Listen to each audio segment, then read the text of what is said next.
Okay, I have 9 o'clock, so welcome everybody to the, what are we, April 11th meeting of the Building Fire Residential and WUI Code Committee, Standing Committee.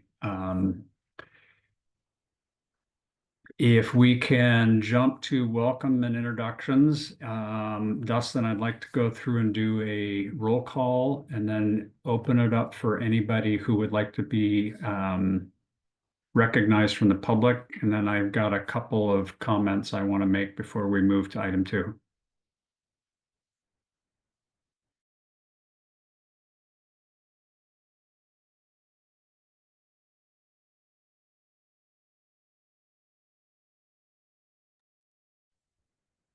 Dustin, are you working or?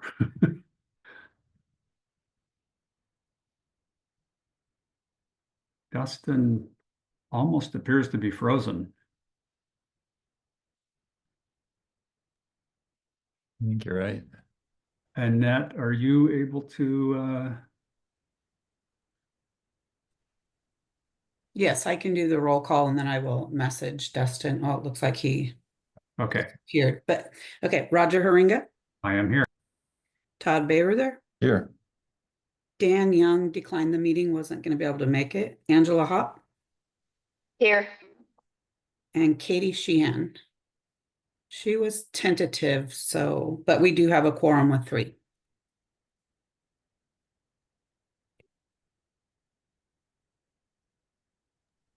Is there anybody from the public that would like to be recognized?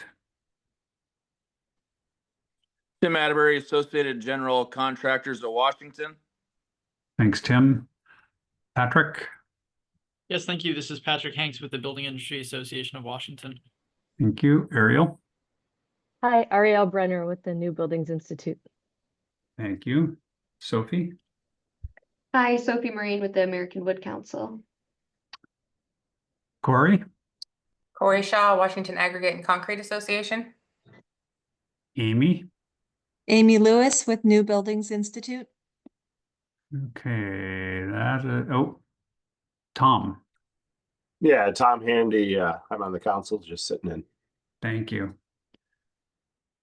And I'm also, I don't know if you see me on here, Barry Kurth, Washington State Association of Fire Marshals. Okay, thanks, Barry. Anybody else? I'm trying to page through I don't see anybody. Oh, Aurora. Hey, Roger. I'm Aurora Jensen with Carbon Leadership Forum. Thank you. All right, going once, going twice. All right, so the few comments I wanted to make to welcome everybody is, my role as chair of the BFRW is try to make sure we're adhering to process, figuring out how best to move forward. The proposals that are on our agenda were all covered under they were sent from the State Building Code Council back down to the BFRW committee for further public comment. I believe that it is worded, let's see, editorial cleanup and or public input requests. So that is our purpose. Also, as thinking about how we are moving forward on these, trying to figure out document control has been a little bit of a challenge, and particularly the embodied carbon proposal number 118, as well as the EV charging proposals, where we have 3 different proposals that we are trying to combine and create one. So in chatting with a few folks in our, I don't know, is Dustin back on yet? He's not. Yes, I made it back in. Okay. And I'm having to do some special. Okay. In our bylaws, Article 3, Council Standing Committees, under the BFRW and MVPE standing committees, item number 6, it says each committee shall review and forward to the council all proposed amendments to their specific code area. each committee may also develop and propose amendments to their specific code topic. So what I believe my intent is moving forward for basically all of these where we are trying to combine multiple proposals is that the BFRW committee is going to take over the document control. We will have my guess is we will pick a version, probably the proponent or one of the proponents, make our edits to combine proposals. And at the end of the day, probably the intent is that we will have our own proposal that incorporates all of them. So I think that is just a document management process. I believe we are meeting all of the requirements of the bylaws, etc. So just as we move forward and as we get into this, I will be chatting about and presenting those. I think the item 4 on the agenda would be the first one that we would address that. So with that, I would move on to item 2 on the agenda. Well, it is open to committee action and public comment. So is there any comment that people would like to make on item 1?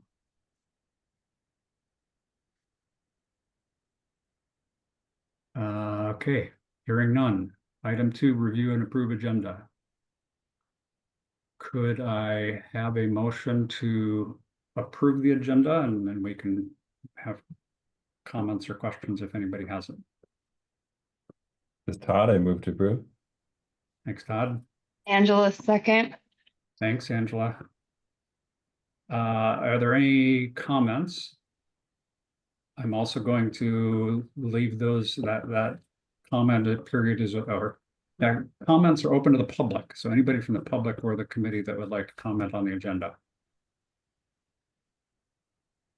All right, all those in favor? Wait, Mr. Chair, just a comment on the EV charging proposals. I had an error on that agenda. Proposal number 089 is not an EV charger proposal, and it should be 122. I have uploaded the 122 document to the website, but I want to make sure that everybody's aware that 089 is not part of that group of proposals. And Dustin, can you remind me what is the correct revision to 122? 122, give me one moment here. R2, I think, but I believe it is the R2 revision. Yes, R2, and that is the one that's uploaded online right now. Okay, thank you. Any other questions or comments about the agenda?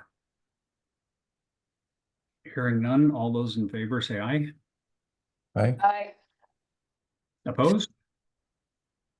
If there is a Robert's Rules expert in the room, we have a quorum, including me as the chair. Is it required that I vote then in order to have a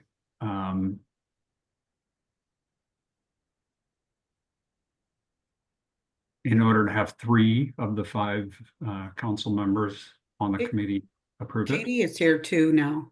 I see her. Okay. Yeah. Thank you, Katie. Hi, yes. Good morning, everyone. Okay.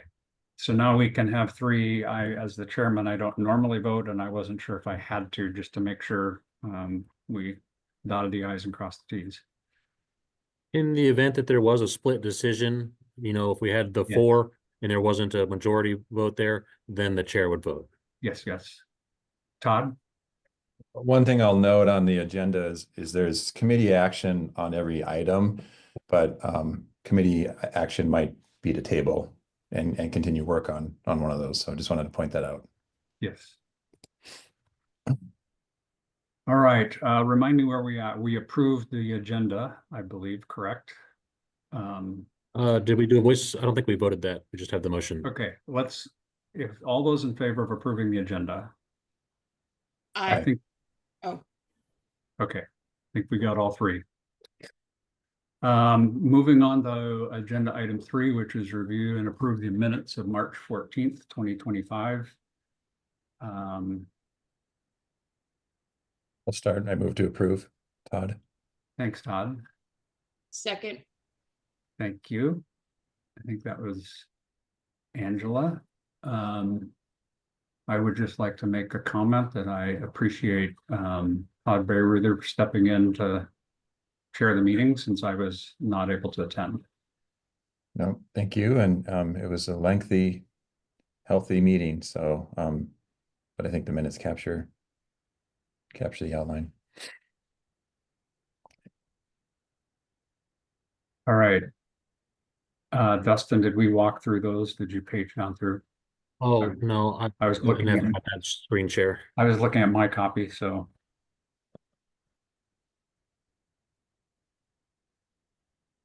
Okay, are there any comments on the, let's see, we have a motion and a second. Are there any comments on the minutes? Hearing none, all those in favor of approving the minutes for March 14th, 2025, say aye. Aye. Aye. All those opposed? All right, motion carries.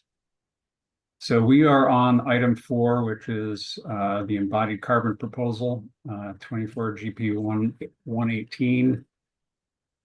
I thought I had it up there. I believe it's revision 4 is the most current revision that has been posted. This is one where I know that it is critical for us to start getting our arms around the document control. My intent, suggestion, plan is to take, number one, I know that the proponent has done additional work since the proposal was approved at the TAG. They've continued to work with stakeholders. I think the plan today is for, I think maybe Ariel is going to kind of go through their original proposal or the one that was approved. And then I don't know if it's Aurora who is going to kind of walk through the edits that they've proposed since then. We are open to any comments from anybody after those 2 presentations. And then the plan would be to take the most current version of the proponent and use that as our baseline for making edits. And again, the plan would be is somebody from the BFRW committee is going to take responsibility for and or the staff taking responsibility for that document. And we will take proposals or suggestions for additions, subtractions, and edits. But moving forward, we will be in control of the document. So with that, Ariel, if you would, and who's going to share? I don't know, Dustin, you got your hand up?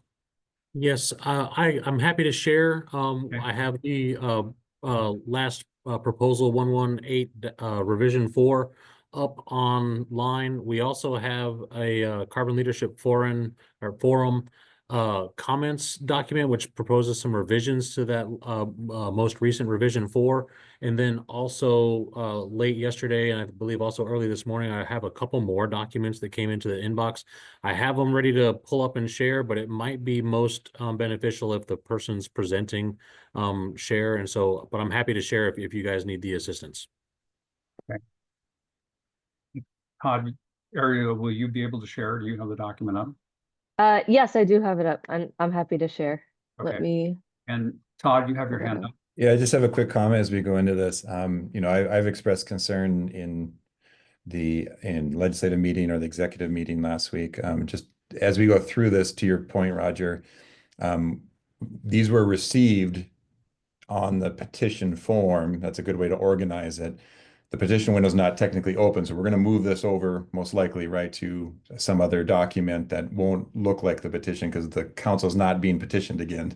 We're in the amendment process here. So I don't want anyone to get confused that we're accepting petitions for these proposals. If that happens to be the way you want to deliver it to the council, that's fine. Yes, and recognizing the need for any proposal needing potential work group on economic impact. That work still would be required for whatever proposal goes forward. So. All right, Ariel, if you could go ahead and walk us through, and I would like, I don't want to get delved into the details too far because we're going to be talking about that in a number of different ways. But if you could give us an overview of the proposal as it came out of the TAG meeting. Sure, yeah, happy to. And yeah, I'll keep it brief because I know we'll be digging into some of the details. So just, I think first and foremost, this is being proposed as a voluntary appendix, really meant as a resource for jurisdictions that may choose to adopt this after it is published in the state code with an intent really from our view to provide language and a general framework that can be applied consistently throughout the state. So at a high level, we are saying that projects have essentially 3 paths to comply with this appendix. Your options might vary depending on your project type, but essentially you have 3 pathways. The first is the product compliance pathway, which is Q103.3. Under this pathway, you would submit EPDs for the products that are included in the table we have provided. And if your project includes that specific product and those EPDs that demonstrate or should demonstrate that these products meet a certain percentage across the whole project of the GWP limits that are included in the table. And that specific percentage we've given options for, but would ultimately be determined by the adopting jurisdiction. And then the second compliance pathway, Q103.4, is the whole building compliance pathway. Under this option, you essentially would submit a whole building LCA that would indicate either a 10% reduction from an absolute cap, which we've set at 500 kilograms of CO2 per meter squared, or a 10% reduction from a modeled reference building, which is number 2 here. And then we have some more specific requirements around that.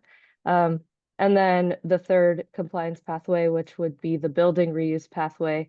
And under this, you're essentially saying that if you retain 45% of an existing building's structure and envelope, you would submit proof of that reuse by submitting these 5 items here. And if you submit that proof, then you have complied with this appendix just by nature of having avoided the upfront carbon emissions associated with new construction, and no further action would be needed. And then finally, this last section, Q104, kind of lays out what those submittals should look like. The registered design professional would provide signature verifying compliance with the appendix. And then if any products change over the course of the project and do not match what was on the approved construction documents, then the new data for those updated materials would be submitted prior to the issuance of a certificate of occupancy. So that's kind of the high level outline there. I'll stop and really look forward to if you could. Oh yeah. I have one question. Can you clarify, there are up at the top, there are 2 things where the proposal gives options or ranges, and one of them you did not on as the covered project. So, and then the other one was the GWP value. What percent? So if you could just hit on those to summarize where we were at when we proposed. Yes, sure, thanks. Yeah, there are basically 2 areas where jurisdictions can kind of exercise their own discretion. The first is the project size threshold to which this appendix would apply. So we've included 2 options here, 50,000 square feet or 100,000 square feet minimum. And the other option is for the product compliance pathway, where products are required to hit a certain percentage of the GWP thresholds that we've set. The way this would work here is these numbers in the table are static. They would not change from jurisdiction to jurisdiction, but the percentage of those values that the products, the specified products would have to meet, would have to hit those chosen thresholds, again, chosen by the jurisdiction. Was that clear? Yes, and I would add for clarity, hopefully, the numbers in the table, like 235, I'm staring at the top there, the global warming potential. Those are averages, which is why the percentages, you could do an average, which theoretically is 50%. A municipality could say you have to meet that, or you could be at, I think, at 125, or I don't remember what numbers are up there. So any other, that hits I mean, again, it's an overview. There are a lot of detailed comments in here that I think we will address, but are there any other questions about the proposal that we passed out of the tag? Okay, Sophie. You're on mute. Yeah, there you go. Yes, sorry. Could I ask a clarifying question on that last part, Ariel? Or anyone else who has information on it with the sum? Is it a sum of all the materials together, and then that would be one number for the general average GWP of the project, and then you would sum up the actual products you were using, and you just have to be below that number across the entire project? That's the idea. Yeah, I think the language, that is actually something we're hoping to amend because there was a bit of a misunderstanding here. It wouldn't necessarily be averaged, it would be summed across the entire project.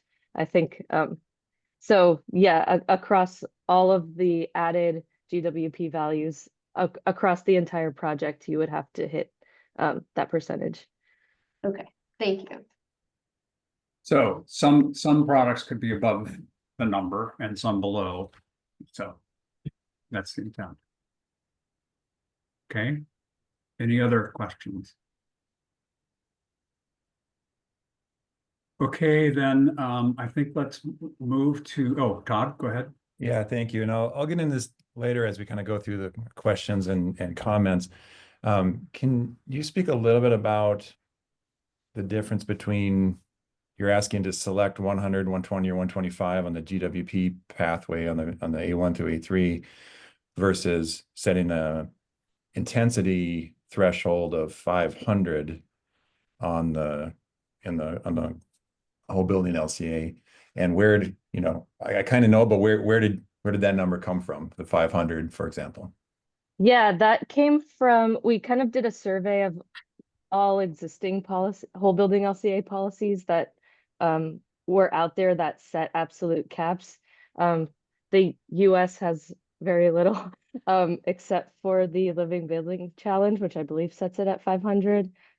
We looked at a lot of international standards that do this across Europe and Canada. I think Vancouver, I think sets it at lower than 500. We were also kind of considering that, this is a base code regulatory floor. We don't anticipate being as ambitious as, like a Living Building Challenge. But yeah, that 500 number came from kind of a survey of what other standards seem to deem as kind of feasible at this point in time. Okay.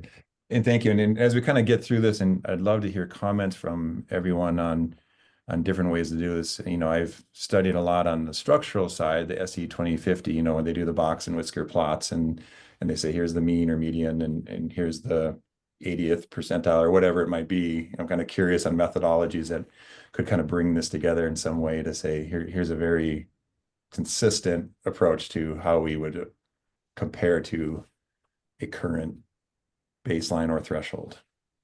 I don't know what the answer is right now. We don't have to answer, but I'd love feedback on that. Yeah. And Agreed. And I think that's the beauty of the public review process. If anyone has, that data or kind of insight into setting that kind of consistent methodology, we're definitely open to that. Thank I you. was going to say, I think it would be really good, and I can try to dig this up too. I know I have seen the SC 2050 average, and the SE 2050 is becoming kind of the standard that people look to because it has a significant amount of data that has come throughout, from around the country. So it is starting to be the version that people look to as a good comparison number.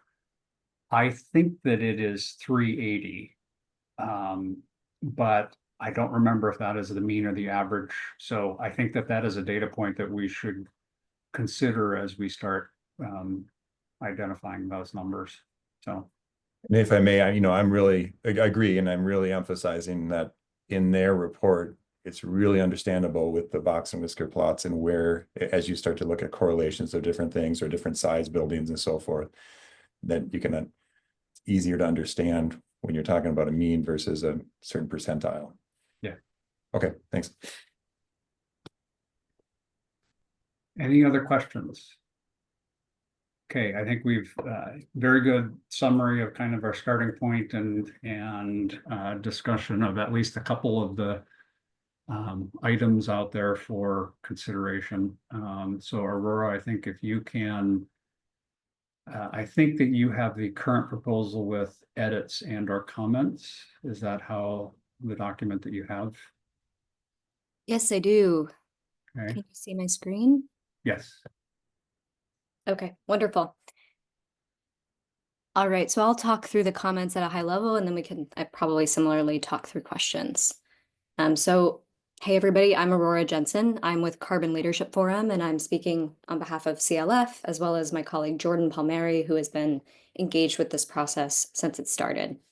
In general, CLF is very supportive of MBI's proposal, which largely follows the recommendations we made in our jointly authored Washington Code Research Report submitted to SBCC and the legislature in December of 2024. Here, we're going to offer a red line version that makes a couple of key edits that we think strengthen the proposal. I'll start in the definition section. You'll notice that the industry average EPD here, this definition is struck out, and I'll describe why later in the document. We are also providing more clarity on the definition of an EPD, suggesting that it be referred to as a product and facility specific EPD. It's my understanding that this is consistent with the direction of the Buy Clean, Buy Fair group, and we think this is a quality of EPD we'd like to see in Washington, and that it's reasonable in these market conditions. The next comment I want to bring attention to are these percent reductions, basically. And as Roger described, these are in relation to the values that come in the product compliance table here. And here we're suggesting that there be additions made to the existing values and that the 175 number be struck out. And I want to emphasize that here, the way this operates is the 100 basically says use this reference value directly, versus 85 and 90 represent reductions from that 100% value. 85% is actually consistent with the ACI 323 code for concrete that recently came out. And 90% is actually consistent with the whole building LCA pathway and the way we're setting that to be a 10% reduction. So really what we'd love to see here are opportunities for the jurisdictions to adopt values that actually represent reductions on projects versus the 100, 120, and 175 are on the upper end of that range. As was noted in Sophie's question, we are actually suggesting here that this be revised to be clearer about the method of how these values get aggregated together. So we believe the word summed here is much clearer than averaged. And below in the document, I'll describe the sample compliance table in more detail that actually gets more specific about how the calculation is performed, and I think better expresses the intent of the version MBI proposed and how you would add together all of the impacts across the products.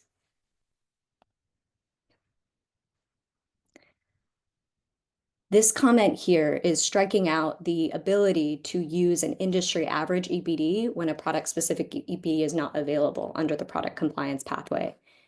And the reason we are suggesting this is because industry-wide EPDs are basically the basis for establishing the reference values in the first place. So it's a bit redundant to also use them as a compliance metric. And we're suggesting that the leniency is actually embedded in this 90% value here.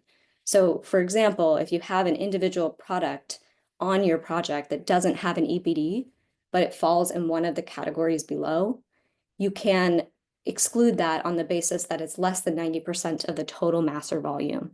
So that gives you some leniency. So not every single product needs to have an EPD, but most products should have EPDs. So we're suggesting here that this industry-wide EPD not be a permissible source of documentation for this pathway.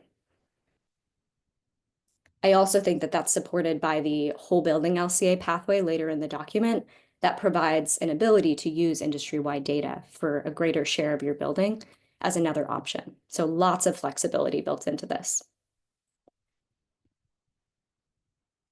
The next comment I want to describe here is striking out the list of products.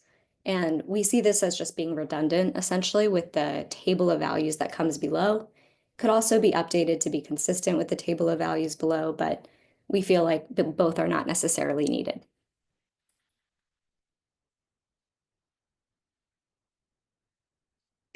Okay, so for ready-mix concrete, there's some detailed changes I want to talk through here.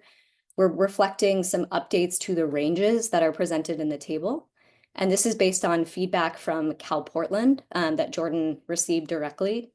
And basically the critique here is that these are very wide ranges, and often concrete mixes also fall in some of the intermediate space between these ranges. So the suggested way to address this is introducing intermediate ranges at 3,500, 4,500, and 5,500 PSI that better reflect where normal mixes fall.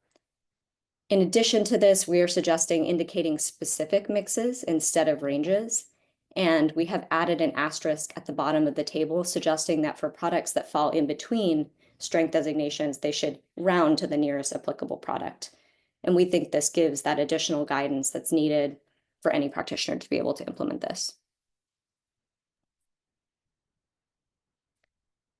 In the remainder of the table, I'm going to keep my commentary on this light, but basically Carbon Leadership Forum as an organization frequently reviews the state of data around industry average EPDs and puts out an annual, or I think biannual report. So some of the edits we've made in the remainder of the table reflect the latest, most recently published data for industry average products. And these are generally sourced from trade organizations and industry-wide average EPDs that have been published. So edits down here basically reflect our forthcoming material baselines report that will be available in the next couple of months. And we see this as the latest and greatest values for all of the products on the list.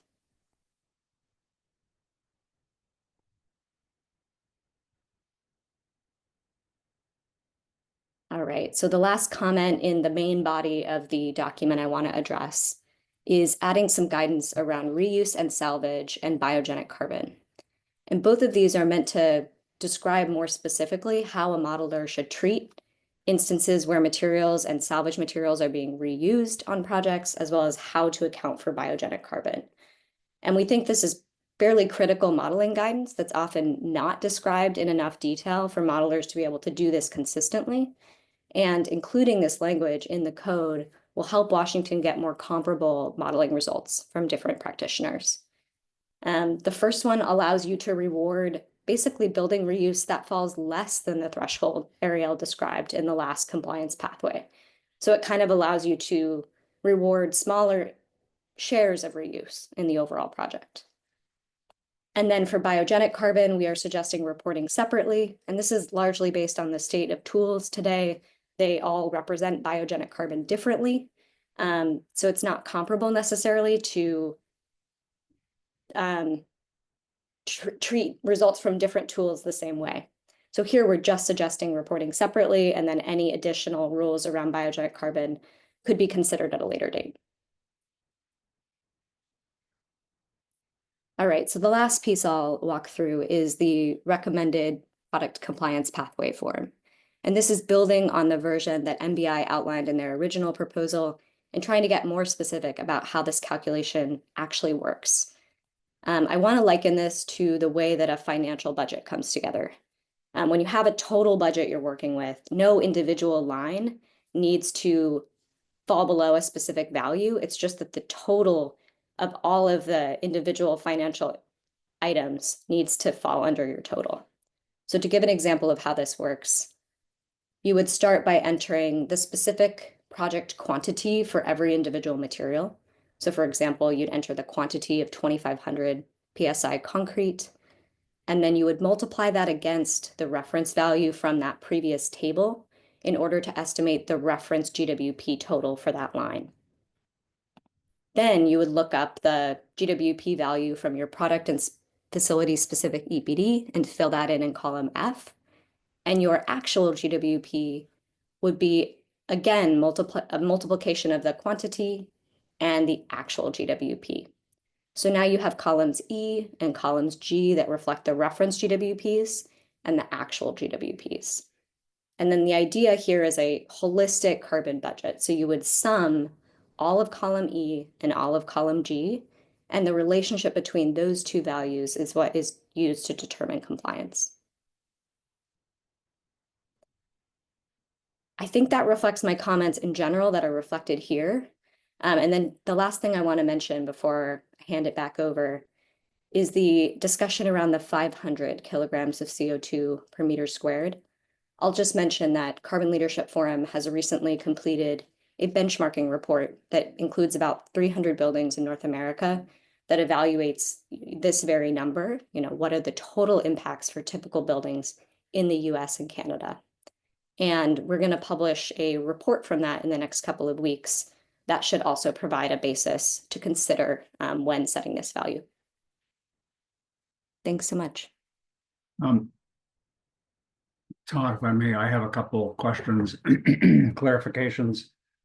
In the spreadsheet that you presented, is it a weighted average?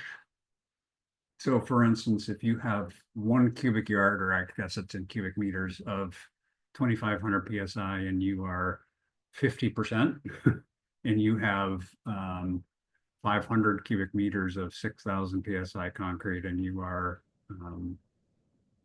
over by your 105%, that average of 105 and 50 would be, I don't know the number off the top of my head, about 75 or 78 or something like that. So is that a weighted average at the bottom? Yeah, so it's not, it functionally is a weighted average because you are multiplying against the quantities to construct that GWP. But with the GWP that results in each of these lines basically embeds that quantity. So by the time you get to the bottom of the spreadsheet and you've estimated all the individual line items, they've effectively been weighted by their quantity as the basis for that calculation. So I would say the outcome, the way that you're comparing the reference to the actual, is effectively weighted by those quantities, although you're not averaging at any point. Okay. I need to think through that from a mathematical perspective, but I will take your word for it and figure that out for sure as I review it. The couple of things you commented on forthcoming data. I just want to comment and/or question, this whatever proposal comes out of the BFRW committee will go back to the council. The council will theoretically approve it to go into CR 102. So it would get published. It would be open for public comment. I guess there's a little bit of risk on our part. You're suggesting that those numbers are coming out in the next month or two.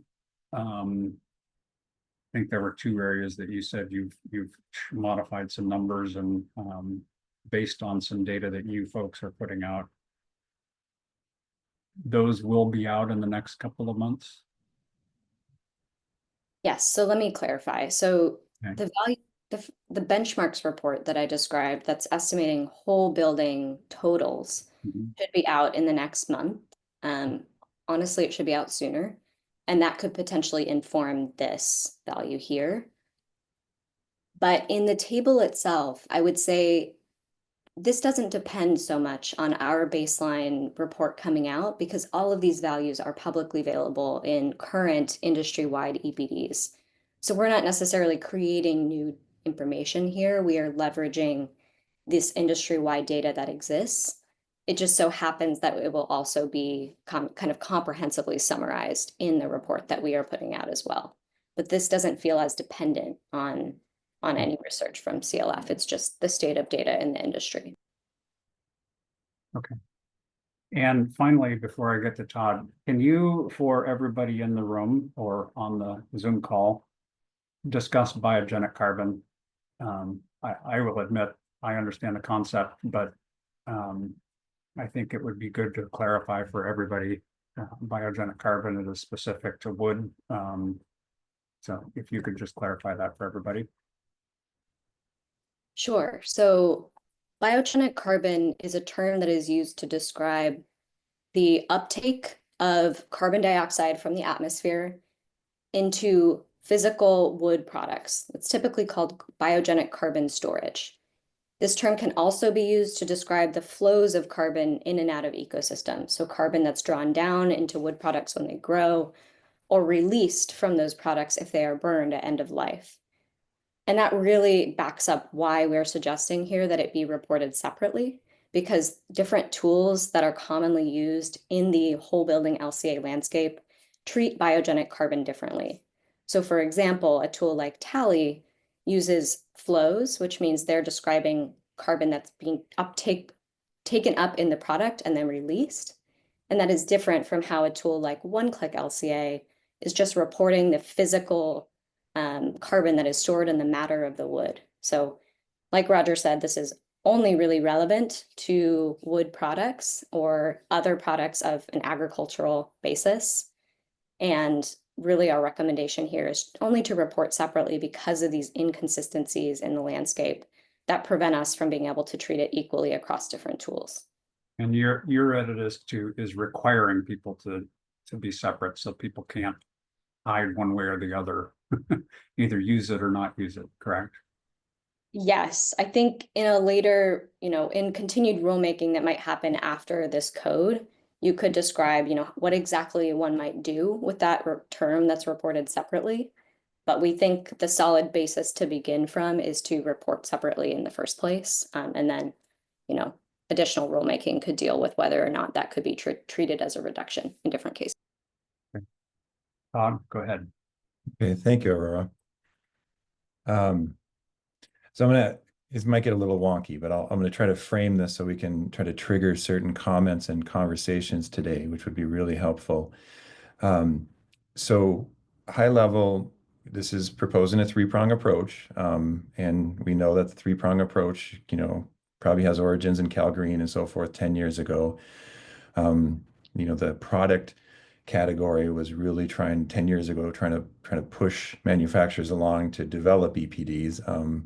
I would argue we're getting better, and I don't think that's as much of a need of this code right now to try to persuade the manufacturing supply chain to do that. I think they're doing that already. But backing down from that conversation, in this three-prong approach, back to with Ariel, the whole building LCA proposes a GWP intensity excluding biogenic carbon. So let's call that the A through C, essentially is what is the way SE 2050 would describe that. And then the upfront, or the A1 through A3 in the product category, is the GWP of the materials. In the SE 2050, and I'm glad you mentioned, Aurora, the work that CLF is doing in benchmarking, and you're establishing essentially GWP intensities across lots of different building types and construction types and materials and so forth. So we are getting better. Anyone could argue we're not obviously there. We want lots of more data and so forth and constantly get better if we're going to reference something to either compare to in a regulatory sense.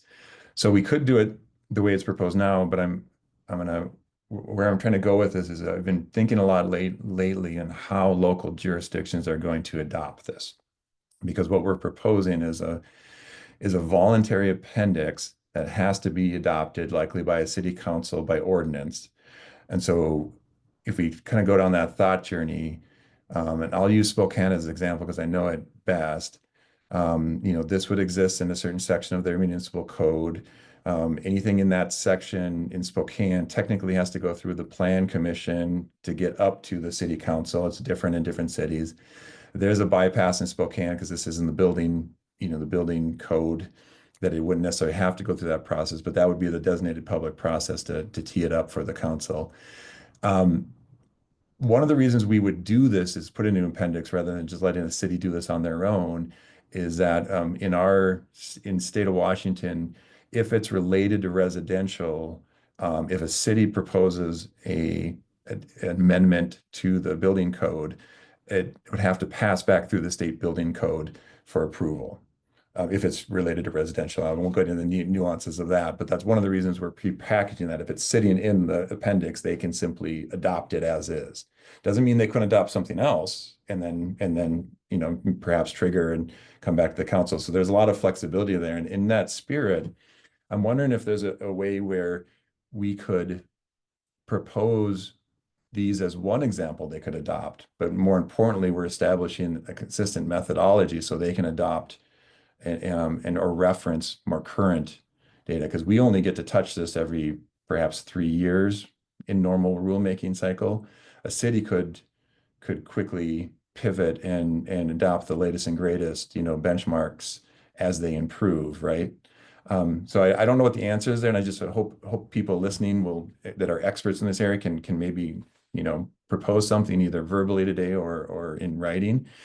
And then the last technical note I'll say is, and I'll ask a question, is there a way, if we like this GWP, meaning we think this is a strong approach for GWP intensity on whole building LCA, to correlate to the upfront A1 through A? So like SE 2050 is attempting to do, and look at that correlation, and I know CLF does this too, between A1 through A3 and whole building A through C. We kind of know, right, at different building sizes and construction types that there's a delta of 50 to 100 on small buildings and 100 to 200 on bigger buildings. I'm making those numbers up, but smarter people than me know kind of those correlations. We could approach it like that also. Well, I'll ask that, could we approach it that way? So we don't need an answer right now, but if you have comments, great. Or if someone else does, I'd love to go down that kind of thought journey. And then finally, I really do think it's strong to put in the reuse piece on the whole building LCA, some more definition there. But I wonder if that also could be the way we approach and just striking the whole pathway for reuse. But because essentially what we're saying is you're essentially giving kind of a credit. You're giving, it's like you're saying it's 500, but if you do the whole building LC, if you do the existing reuse, you can change that number, and you compare against something else, and it favors that. And I would argue, we don't have to go there today, but the council's dealing with a lot of complicated issues on site versus source energy.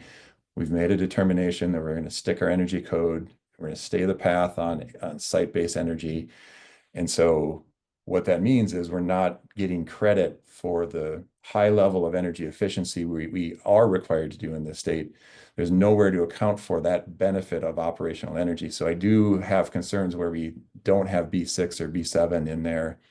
That, and doesn't mean we have to put that in the whole building, I say, but there could be a path where you get credit for operational energy and emissions. If you want to demonstrate that, then it might lower, decrease the threshold, not lower the number. I mean, it would give you more room so that you can account for more insulation, things like that, right? Without getting penalized for it, because you're doing something else to achieve that. That was a lot. I just hope that triggers lots of conversation today. It's odd. I have I have not thought through what you just presented, and there is a lot. My initial response was, I agree with you. We do need to really be thinking about how municipalities could or would be adopting this. So I'm completely on board with that. a few of your other comments really, my initial response is it really complicates it. And I'm hesitant to do that. I mean, I think that this is the first time this will be an appendix in the code. I always like to try to keep it simple, as simple as possible. So I want to, I'm a little bit hesitant to make it too complicated. Certainly your last comment about incorporating an operational energy piece sounds challenging to me, to how you would do that and make sense of it. So, but again, what the intent is here is for us to get ideas and thoughts out on the table today. Certainly we will, we can look at those. So any other questions or comments from council member or committee members? And or I'll take priority over the committee members, but also if anybody from the public has questions.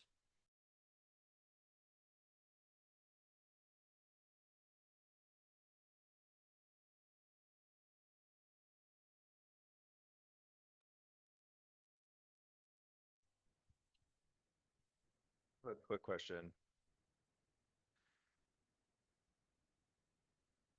Oops, sorry, I was on. Yeah, I think Sophie's hand was up first. So Sophie, go ahead. Ryan, I have you on the list here. Yeah, thank you. I definitely want to take some time and dig into these new edits that have been, coming through CLF and just what's published here on the screen that's that's being shared. I do have a question of, now that I understand a little bit more of the compliance pathway approach and how it sums it up, and you're hitting that percent compared to the baseline for the project overall, how that is significantly different from the material cap approach under the not the material cap approach, but the absolute cap approach under the under the WBLCA pathway, as it seems like it's kind of similar, but it would only be stages A1 through A3. Is that correct? Instead of the absolute cap approach would include all of the life cycle stages A through C. Is that the understanding? Yes, that's correct. The product compliance pathway would be based on EPDs, which conventionally or typically focus on A1 through A3. So yeah, the table you're looking at now would be A1 to A3. Okay, thank you. Okay, Corey.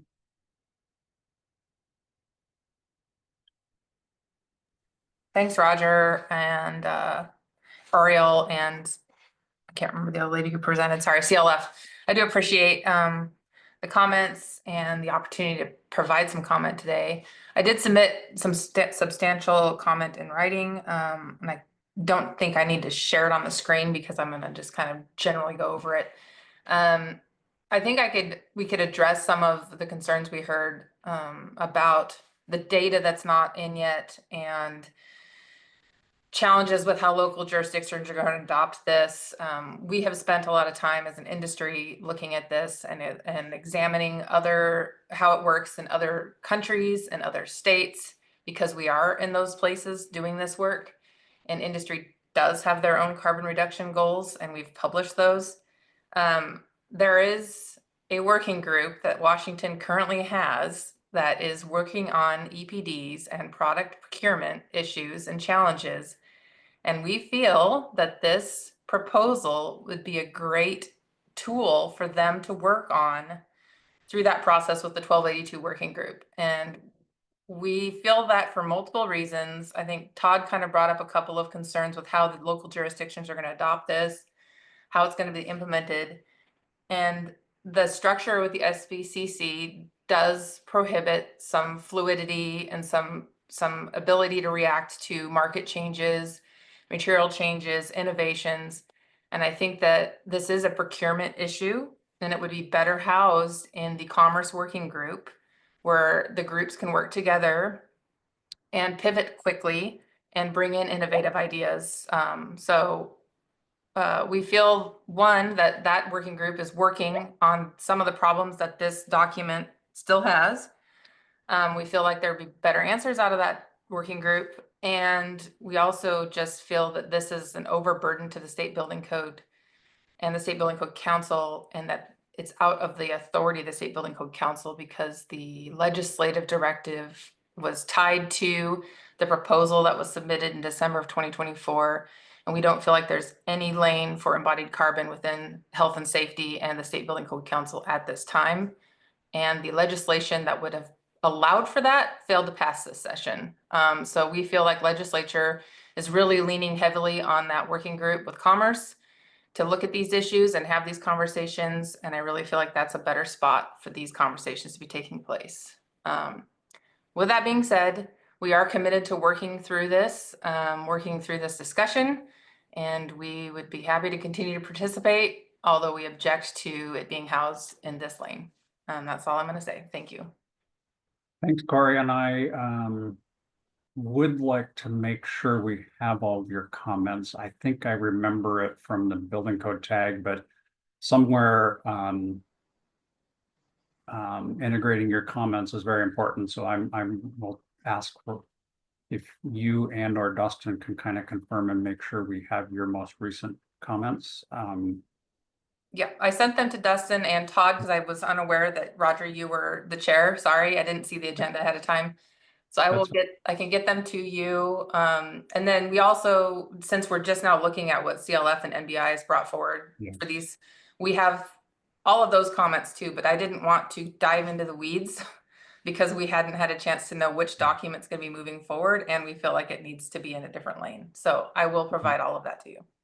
And that's exactly, Corey, why the standing committee is going to take over the document control, and based on probably the version that is on the screen right now will be the starting of the working copy, and we can all work to incorporate your comments on the previous version. Were they picked up in this version? Were they not? So we will continue to work on that. I really appreciate that because we felt pretty unheard through this process as well. So I appreciate it. No, and I actually I had actually wanted to get this published a couple weeks before this meeting. I had put that on myself to get that done. We didn't get it published. So anyway, it is a working copy. We will continue try to get comments from everybody to incorporate it. Ryan, you are next. Yeah, thank you. My question relates to the whole building life cycle assessment, and under the number 4, it states the elements that you would be quantifying here. And I mean, I guess my issue in general is this isn't really a collective list of the whole building, and I get why it's like that. It's designed that way on purpose. But the understanding of the assessment is permitted to include non-load bearing walls, fireproofing, interior construction, interior finishes. I guess I don't understand why that's in there. You could keep going with additional items to be put in here as well, which obviously would just increase your total number. And the whole point is to stay below a total number. And so I just maybe clarification and the point of that being in there. Thank you. Yeah, thank you for that comment. And I'm in agreement, actually. I think the intent here was to set the minimum of what had to be included, but that second sentence that says more can be permitted, I think we don't have to go down the rabbit hole of listing them. So yeah, I'm amenable to that comment. And you had another, in terms of the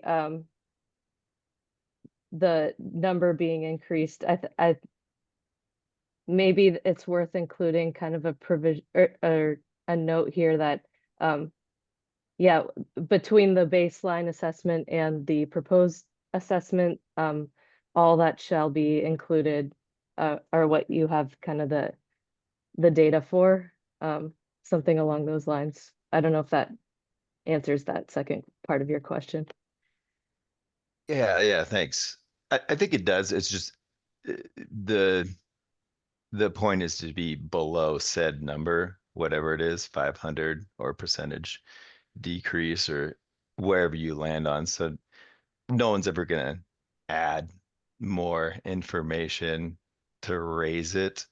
I mean, they will out of the spirit, of disclosure if you're already under the number.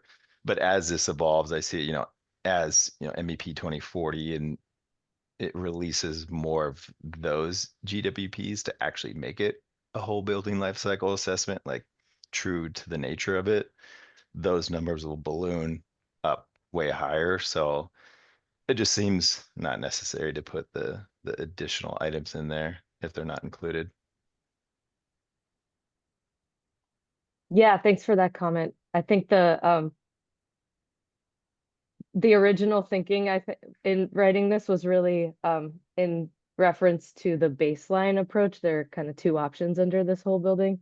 So in that scenario, both the reference and the reduction number would be increasing as you're including more components. But yeah, that comment is well taken, and we're gonna think it through a bit more. Thanks. Yeah. And just to follow up, or conversely, you could say it even more generically, you're permitted to include additional items and then leave it there. But then just to call it very specific ones is, yeah, I guess that's the issue. But yeah, thank you. I would add that I would just add that as written, I think the new reuse and salvage language that's added here is also starting to be redundant with that last sentence that allows you to exclude existing or remaining building components. So I think another argument to remove that is based on the addition of the passage 6. Okay. Todd? So Ryan, it's a good comment conversation. So are you saying that this is specifically targeting whole building LCA when you're gonna compare to a baseline building that is proposed? So you can go apples to apples on what you've included, and it's harder to apply to a specific threshold, like a GWP intensity if you're only comparing or a GWP number. That's how I'm interpreting it. This is exclusive to this amendment where you're picking out just these items that you have stated. And maybe to your point, yeah, it's not actually comparing it to what the baseline would be stated in different scenarios. So yeah, I think you stated that correctly.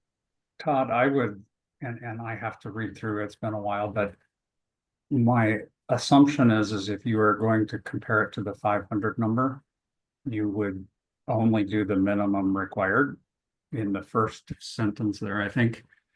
However, if you were going to compare it to a functionally equivalent building, which is also one of your options, then you may want to include other pieces, other elements.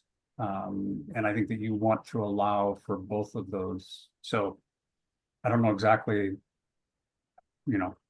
propose exact language to do that, but I would think that you would want to do, you have to use a minimum for both. And if you're going to target being under the 500 number or whatever that number ends up being, you're probably, I'm assuming you will only use the minimum number of elements. But if you are starting to use an equivalent,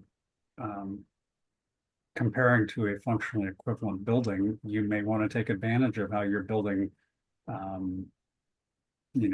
accounts for insulation or something else, again, not sure exactly the details. So that would be my response to want to I kind of agree with, understand Aurora's comment about number 6. If you add it, you can kind of take the sentence up, above, out. I also agree with Ryan about maybe not listing them, but somehow allowing to use additional elements. I would think you'd want to keep in. Any other comments on this? I would like to ask, is there anybody else from the public would like to present anything today? We've kind of heard from the proponents. I know Corey has a list of questions. She said she didn't know if it was critical to go through them today. I just want to give everybody the opportunity if they did want to show something. If not, and if so, just go ahead and raise your hand. If not, I do think item 4, the committee needs to take action. And as the chair, I can't make a motion, but I certainly am assuming that we want to, what's the right word? Postpone taking exact, we're not going to approve or disapprove. Sophie, go ahead.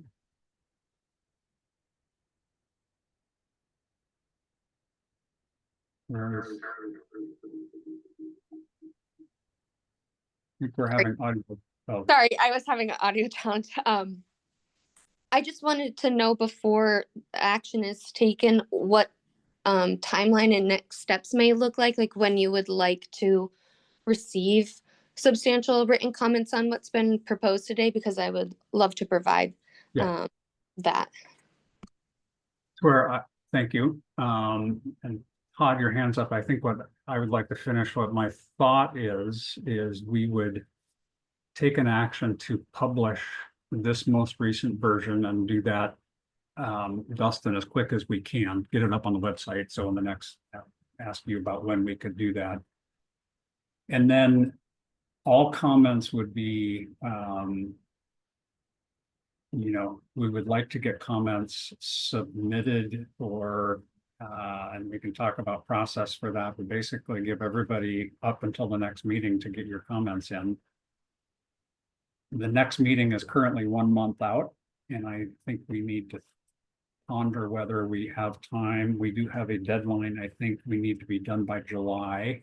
I forget. So the council needs to take action by July. Dustin, isn't that correct? So we need to think about the end date and whether we may need to have additional meetings. I don't know that we need to have additional meetings this next month. We can see between today and then in the next month, maybe by the May, whatever the next meeting is, if we can't get everybody's comments, and then we've got a month or 6 weeks or something to incorporate all of those comments. That may call for an additional meeting besides just the once a month. But so that's my thought on timing, is let's get this published, let's get it out there, get everybody the opportunity to get their comments on this version, and then we will move forward.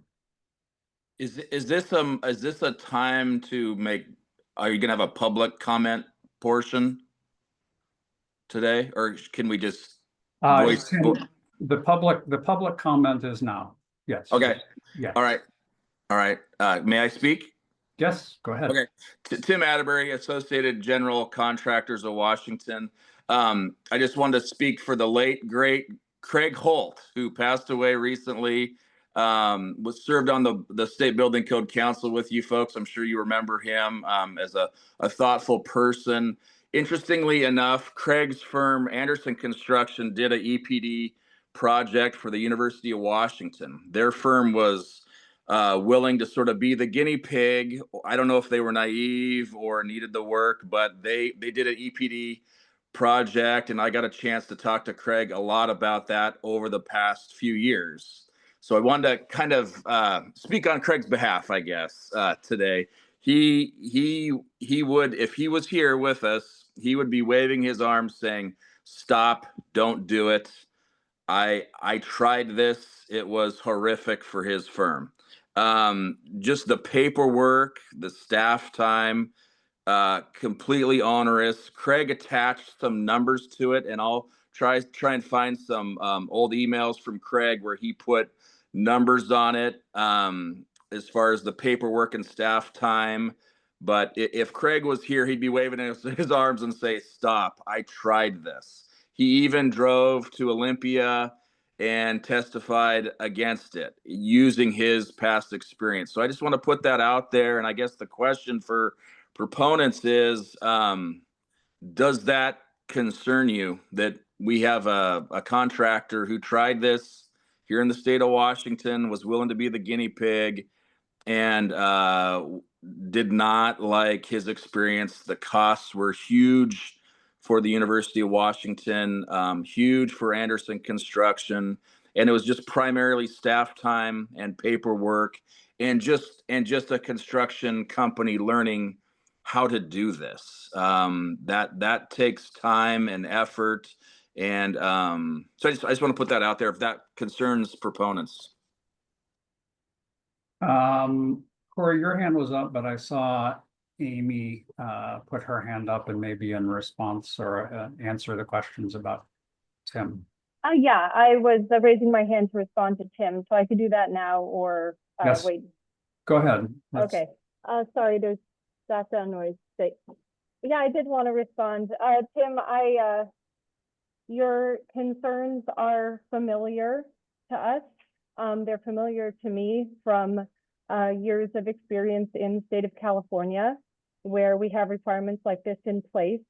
And I have had many thoughtful conversations with building officials from different jurisdictions, notably Greg Mahoney, who is very involved in the California Building Officials Association and has sat in on the Cal Green development process when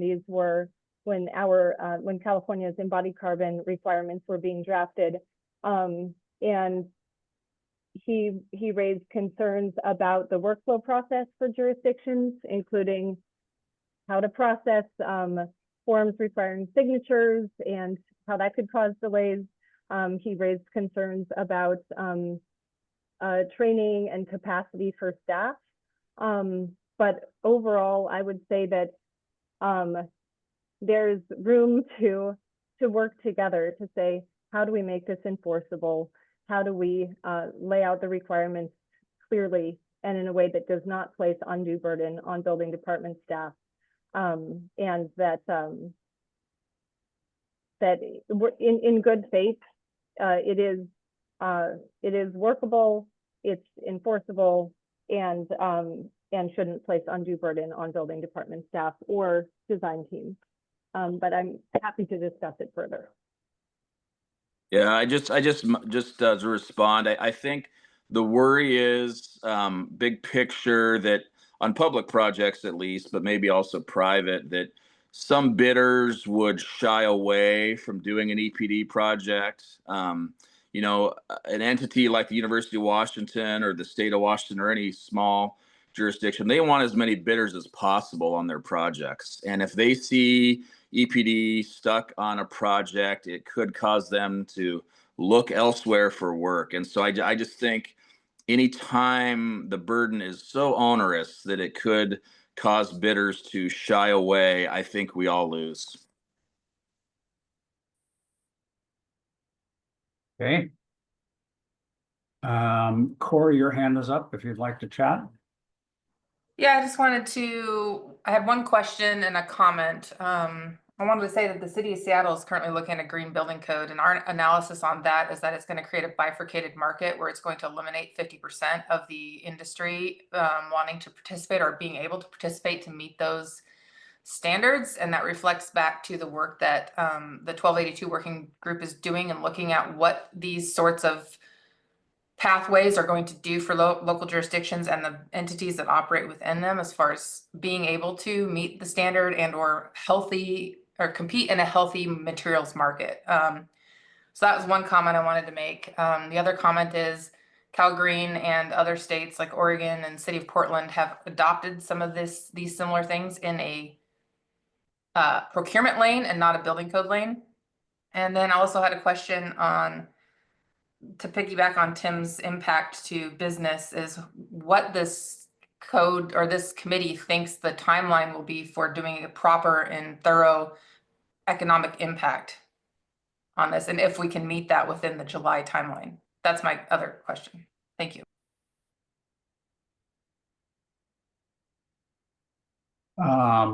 If you are asking me as far as the economic impact, I think that needs to be considered on the schedule as well. And I need to get together with Dustin on the economic impact work that has to get done for all of the proposals for group one. So, Tom, go ahead. I can touch on a few of these things and then I can lead into a motion if we're ready, but let's talk about it first. Thank you, Cor, for the question. Part of the reason we wanted to have this hearing, and more specifically, the reason the council pushed these back down to the standing committee to do more work was, one, we want more public input on the technical merits of it.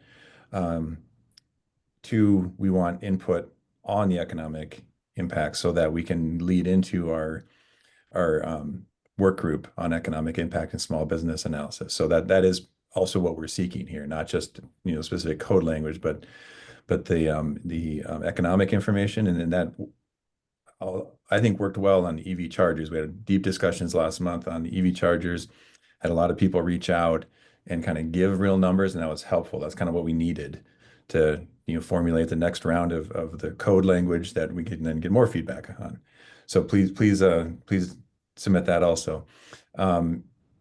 I will commit to also working with especially our city and county representatives on the council to get more information from local jurisdictions. I think that's valuable information on adoption pathways. A statewide code doesn't mean anything if no one adopts it. If we don't have any local jurisdictions by ordinance adopting this, and then in that there were a couple comments. I'm not gonna deliberate here, but I want to make a couple comments on authority. Yes, the council is very aware of how we got here. Specifically, we got here within one of our 3 code amendment processes, which is the normal pathway for every 3 years. We're required by state statute to open up the codes, look at the new model codes, and adopt, amend, and implement. And so these were it's an external petition that was proposed by NBI, and thank you.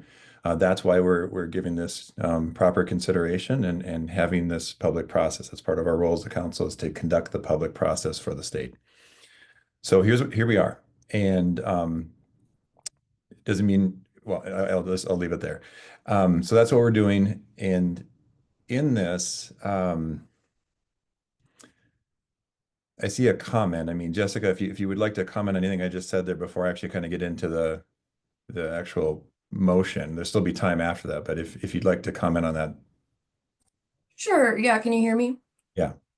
Great. Yeah. I think there was something there that you mentioned that kind of I would like to piggyback off of. And before I get to that point, I do just want to talk to speak on my experience, in the industry and dealing with a lot of these requirements. I would, say that a lot of us that are, in this field and are, designing buildings these days often are doing this without even being asked. We already have the infrastructure to, meet some of these requirements that our clients are asking for. This is coming up more and more often, I would say, and it's really not something that I even consider, asking sometimes for additional, fee whenever we're asking for EPDs and when we're looking at this. As I'm saying, like we do this often, and you mentioned, or I've heard some mentions of various requirements, that were burdensome on the University of Washington, for example. But I would like to point out that over the past year, they have issued a green building standard, which nearly requires all of these things happen for new construction as it is.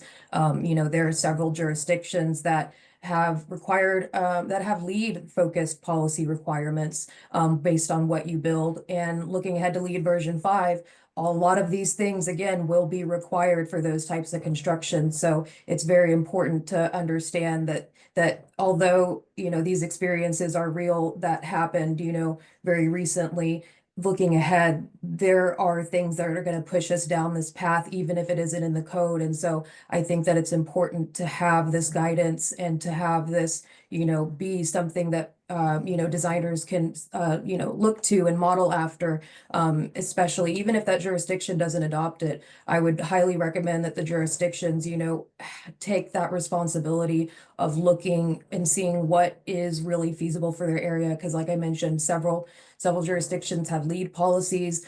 They even have built green policies, which as of this year have now embodied carbon reduction requirements for all of, you know, the STAR requirements. So I would just, yeah, really consider that the jurisdictions take that very close to consideration. And I don't know what the what we can really do from a, you know, departure standpoint, but I do know that I've heard policies sometimes if there are overly burdensome cost premiums, you know, can ask for a departure from, you know, some of the requirements in order to get, you know, housing built, for example. So I would, yeah, just really put it in the hands of the jurisdiction to kind of think about all of this very carefully, because I think that there are areas where this might be a burden and we might need to be eased into it, but there are other areas where we can, you know, continue forward and create the infrastructure and, you know, breadcrumbs for the rest of the state that are, you know, moving in the same pathway.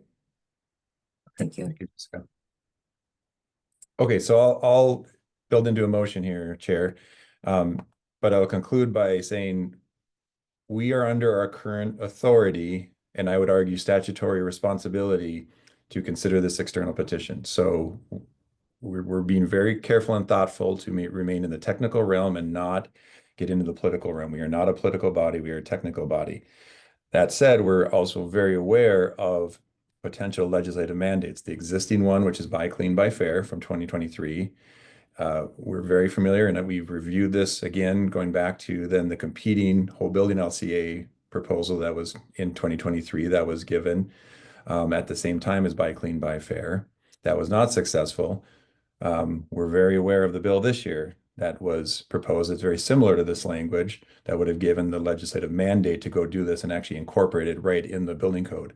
That bill did not get out of committee, but there's lots of reasons why bills don't get out of committees, right? It could have been the technical merits, it could have been political, it could have been that fiscal note was very challenging this year. We're not, again, weighing in on that, but we're very aware. But I do feel the work we're doing now leads into informing, you know, the legislature on this issue. So there are lots of different outcomes that can happen here. So in that spirit, if we're ready, I think the motion, I'm not going to make it right now, but the motion should be to table this. And then when you table something, you don't have to say the date certain, but we should give a specific direction for the May 9th BRFW meeting, which is, I believe, the next one, that the council and staff proposes amendment language for public review and input. And is that in the spirit of what you're thinking, Chair? Yes. And I was just checking, and yes, May 9th was the next meeting. So Todd, my suggestion would be is that the BFRW committee publish this document and allow for public comment that then gets considered at the May 9th meeting. Okay, and I don't think it has to be in the motion, but, you know, Dustin, do we think this could be up on the website, easily accessible, both obviously in the 2024 section, but also just maybe off to the side? Go ahead. You're on mute, Dustin. I noticed when the thing told me.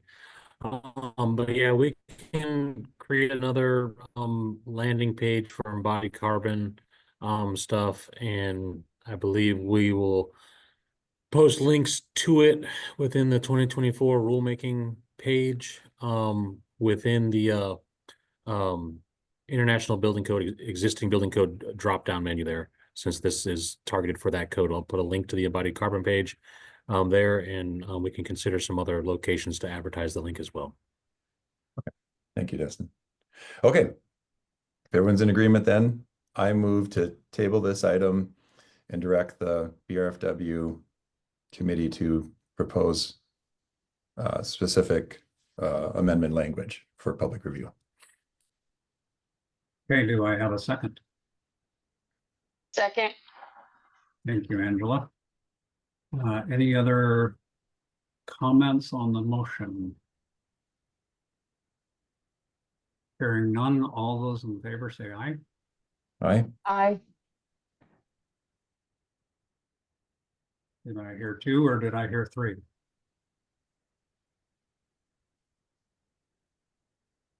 Well, the chair will vote aye.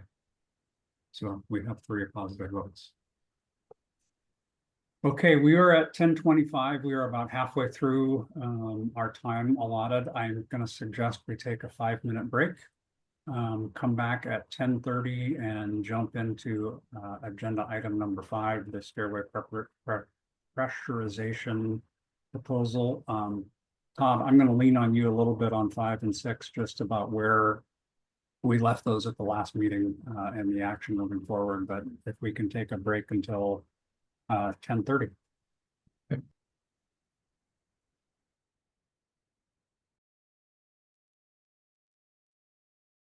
Okay, we are back in session. I am going to ask, I'm assuming that we should ask to have a roll call taken to make sure we have a quorum. Roger Haringa, I am here, thank you. Todd Bayreuther, I'm here. Angela Hawk, Here. and Katie Sheehan. We don't see Katie online anymore. She might have had to go, but that is 3, and we do have a quorum with the chair. Okay, thank you. So we are on agenda item number 5, stairway pressurization increase proposals, GP 1038 and 114. So Todd, I'm going to let you, if you can inform everybody where we left it at the last meeting, and I see Eric is here to speak to where we move forward with. So, Well, thank you. And so, like we just did, this one was tabled and then direction was given. Now, Ken, this is more related to your correlation work, right? I see Kimberlette on here. Which is different than, or Eric, were you going to take the lead on this one? Sorry, I don't have the agenda in front of us. Are we doing dampers today also? the damper proposal is item 6. That's the next item, yeah. That's the next item. Okay. So Eric, you're here for the dampers, right? So the proposal 115 is mine. So yeah, I'm here to speak to that. I'm not exactly sure what was tabled at the last meeting because I wasn't there, but I can definitely talk to my proposal if needed today. Well, we're in stair pressurization first, and I thought the direction was to Ken. We were gonna bring that to the code correlation committee. So there might not be any action here today. Is that correct? Honestly, Yes. I do not remember. I would have to go back to the minutes of the meeting and take a look. We have lots So of Chair- meetings that we're attending. Yeah, thanks, Ken. So Roger, we simply directed that to the code correlation committee. So I don't think there's necessarily any action today. Maybe just an update if there. Okay. I'm sorry. I also represent proposal 114, which is a stair pressurization. So yeah, if there's Okay, Eric, would you like to speak to this? So if there's any questions between 038 and 114, where those left out, why there's 2 proposals, I can help address those today. So yep.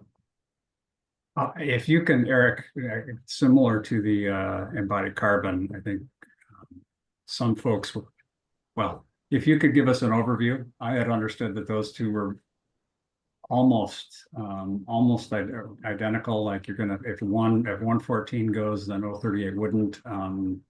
But it's been a while for me. So if you could just give an overview of the 2 proposals and how they're similar and/or vary. Sure. So 038 has the similar change of updating and removing the words 2023 NEC National Electrical Code and changing that to NFPA 70. You know, during the tag process, my understanding is we kind of this proposal got passed as a very simple fix as far as just changing the NFPA 70 and then also striking out items C and J. My proposal, which is the 114 revision 3 now proposal, went through multiple tag review, and we kind of cleaned up the language for this entire section based on the tag reviewing things. So, you know, as we walk through this, the terminology was changed from, you know, to specifically use. So this is a Washington State specific section in the code, and it's been in the code for a couple of code cycles, and it doesn't really use model code language throughout the code section. And so it was updated to refer to pressurized smoke-proof enclosures, which is the current term, not just stairway shaft pressurization. So that, and then there's multiple cleanups in the section references that are within the building code that we found as we went through this as a tag. So we got the very specific section references for the smoke-proof enclosure ventilating equipment reference, the accessible means of egress elevators, the elevator hoistway pressurization sections. So that's kind of just cleanup and editorial to get the correct pointers into the code.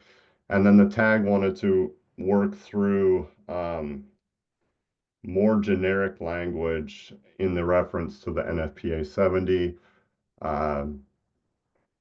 So we're adopting the NFPA 70 as other code sections do throughout the code, and then developing, instead of referencing the A, B, C, D, which have been changing in NFPA, to reference the specific terms that are generator set, stored energy power supply systems, separate surface microgrid systems. So if NFPA changes the numbering, you know, in the next version that we still, you know, we're more generically referring to those different types of acceptable power sources. So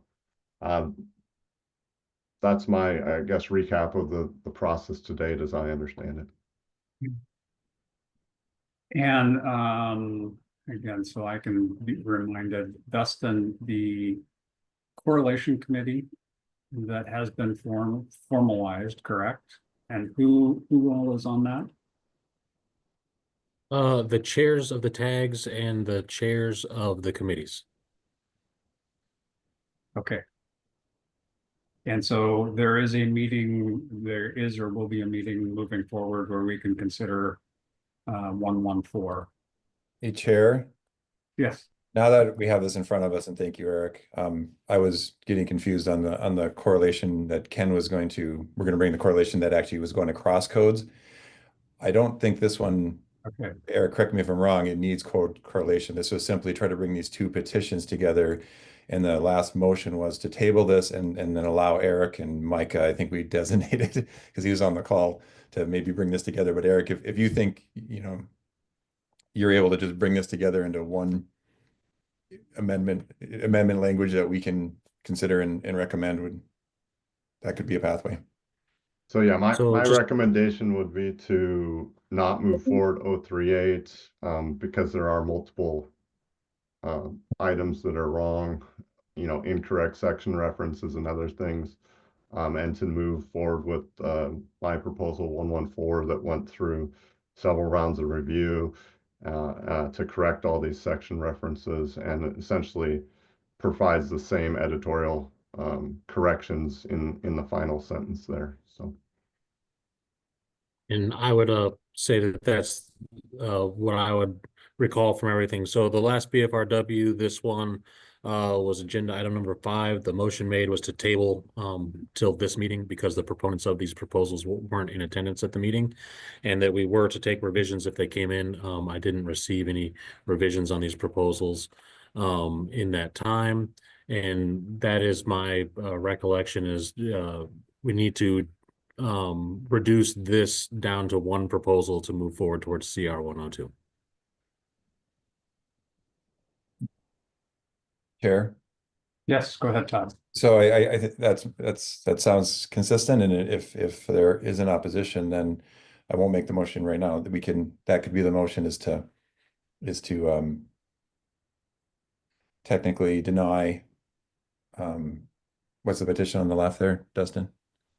038. 038. No, I'm sorry. Deny 114 is what I'm hearing, right? No. So the one on the left is number 038, and that's the one that just has all change and leave errors in there. And then on the right is number 114, revision 3, which had a lot more work done on it and correct some of those errors that were in there. And so, right. Sorry, I just couldn't see that on the screen. Sorry. So Todd, what I had understood is 114 is the one that we, in my opinion, we should move forward with. I think we should deny 038. Okay. The question would be, is 114 ready to go to come out of this committee, go back up to the State Building Code Council and ready to go to CR 102? The comment about having some additional review of the code language and is great, although my thought would be that that can happen during CR 102. Yeah, okay. So I would ask for a motion to deny 038 and move 114 back to the State Building Code Council with a recommendation to move it into CR 102. Okay, so move. This is Todd. Okay, do I have a second? Second. Thank you, Angela. Any comments?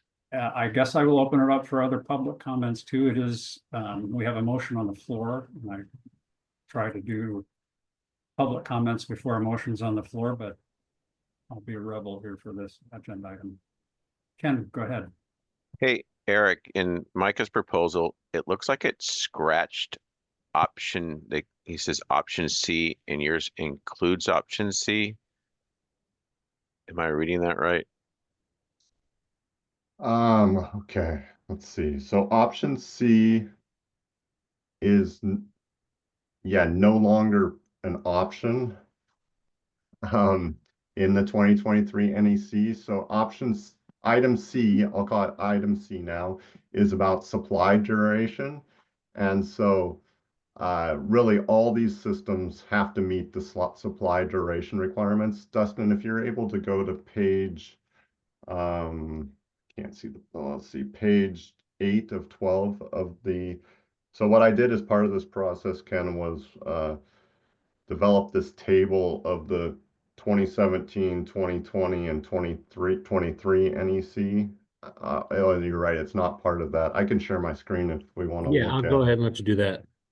And then the only other thing in the proposal while you're looking that up is, have we updated our reference chapter with the correct edition of 72? Is that in the proposal anywhere? Or is that something that BFRW would like to add in, that the reference chapter section of the building code needs to be updated?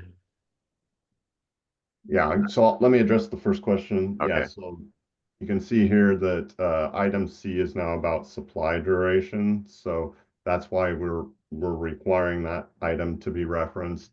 Item C under the previous version was battery storage.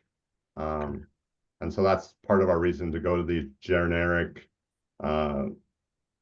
generator sets and don't refer to each type or each letter as that. And then I guess, Dustin, on the appropriate version of NFPA 70 2023, I know the state of Washington has adopted NFPA 70/2023. I would have to check the, Yeah, no, you're right. The 24 IBC references 23. I'm sorry, just that section, that 504.1.1. I don't know if our state amendment shows a reference to 504.4.1. So in our chapter 35, if we've referenced that section back, I don't know in the WAC if we've done that or not. I don't know if I'm explaining myself or not, but in the chapter 35 where it lists the NFPA standards, it's 70-23. That's right. what's, but under the reference sections in there, I don't know if the state has 504.4.1 in there. I don't know if staff look that up or not. So I'm trying to catch up to which which standard are we referencing in our section?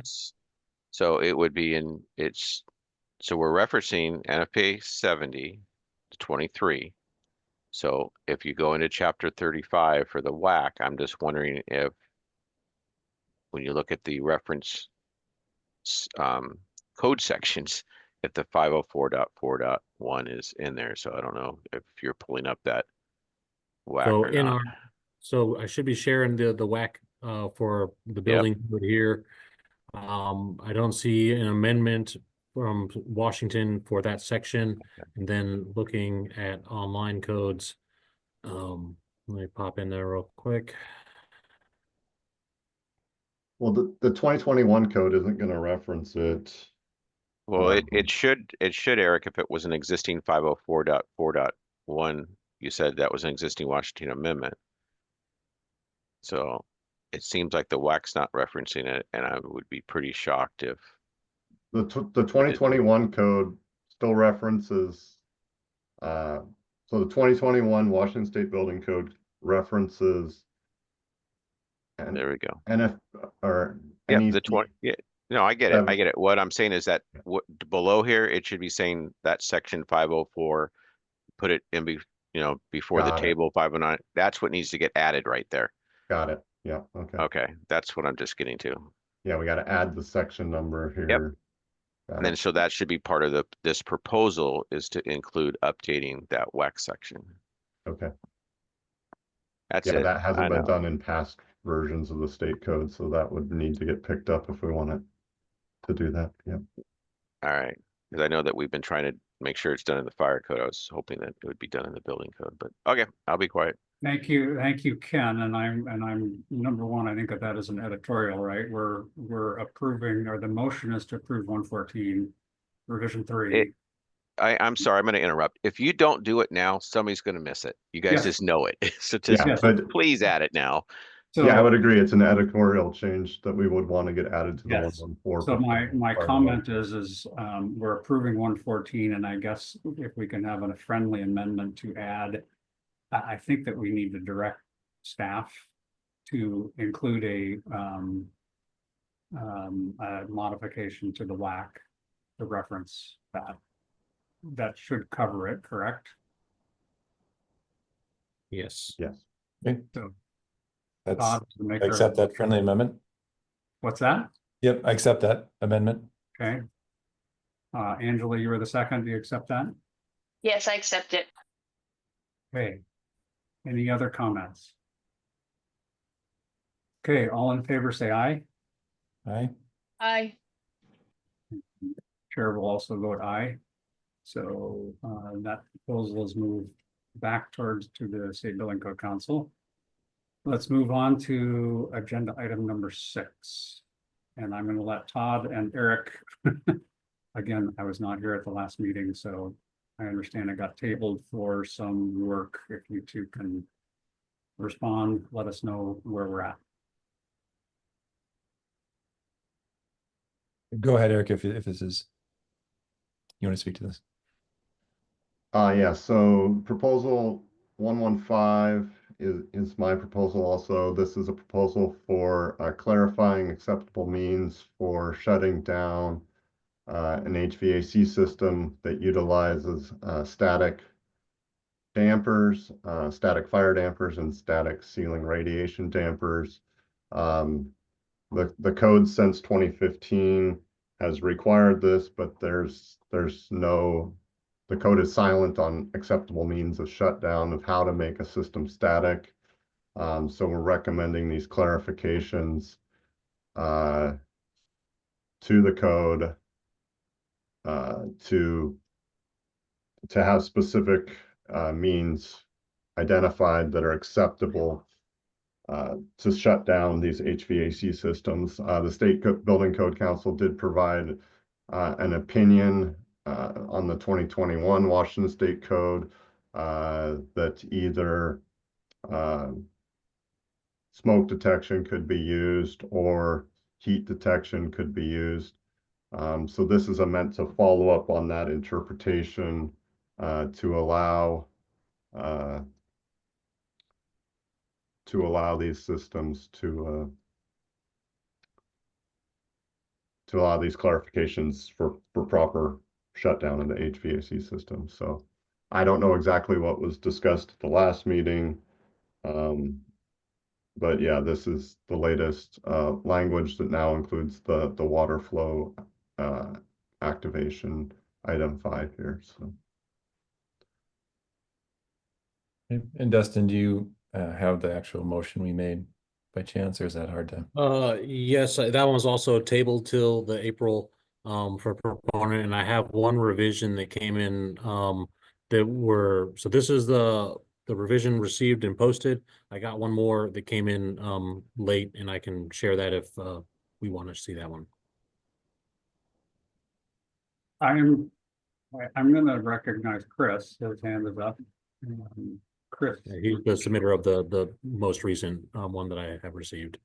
Thanks. Yeah, I was just going to say that one I emailed you was just a minor editorial change to have the fire sprinkler water flow alarm device so that it matches the definition in FPA 13, basically.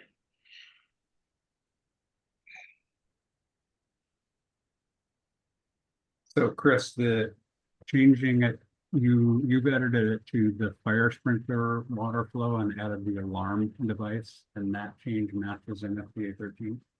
Yeah, I just wanted the definition of the water flow device as I had it in 13. It's defined as a water flow alarm device.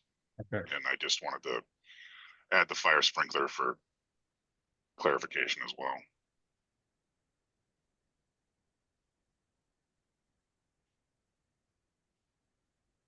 Okay. So I would ask Eric, are you okay with those 2 edits? Yeah, I'm good with adding these edits and adding the water flow as an acceptable means of shutting down the HVAC. So there was past discussions on this, and you know, out of the public comment process, we've developed a better code proposal that gives specific direction on acceptable means of shutdown. So yeah, I agree with these editorial changes. And Todd, do you feel like we've answered the questions that arose at last time's meeting? Yeah, and it was mainly because Eric, we wanted, you know, one more chance for people to respond, and Eric wasn't, you know, happened to be there. So this is good. Okay. Chair, do you see Ken? Are there any other comments? Chair, do you see Ken with his hand up? Oh, yes, Ken. Okay. Ken, go ahead. Thanks. Okay, Eric, I'm going to ask you to help walk me through it. I understand the 717.2.3 static dampers. I understand that section, and you want to help explain how we're going to do the automatically shut down part. How do we get to the part? Can you walk me through the code sections of how we actually got to the requirement for these fire dampers or ceiling radiation dampers? And I just want to make sure there's no exceptions in those sections that drive it for this condition. So I'm just wondering if you can walk me through the different for these conditions that you're finding that there's difficulties in. If you can kind of walk through the code section, and I do have the 24 code up if you don't, if you know the sections offhand. Sorry, I'm gonna pull up the code. Okay, I thanks. can just walk through it. Hold on a second, so I can. Because I don't know if everybody just understands the code path of how we even got to the 717 section. So yeah, the first section.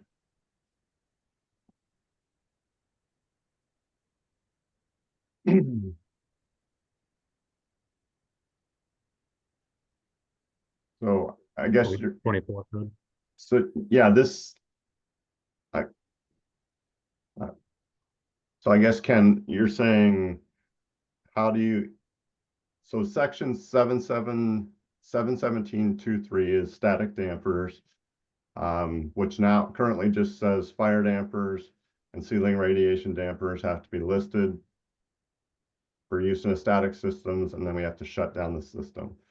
There's subsequent sections as to where a static damper would be, or where a fire damper or a ceiling radiation damper would be required. So fire dampers, there's both static fire dampers and dynamic fire dampers. And so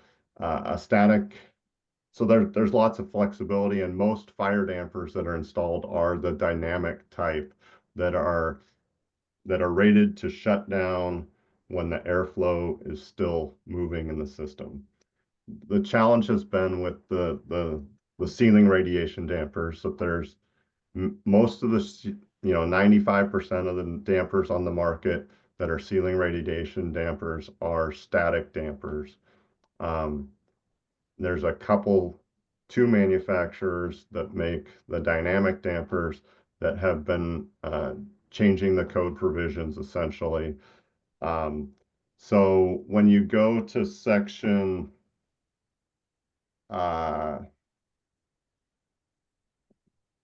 So while you're on that train of thought, is this to address static dampers, that these fire dampers and ceiling dampers that may be part of a smoke control system? Typically, these are not part of a smoke control system. These are there to protect rated walls or penetrations, membrane penetrations in rated floor ceiling assemblies.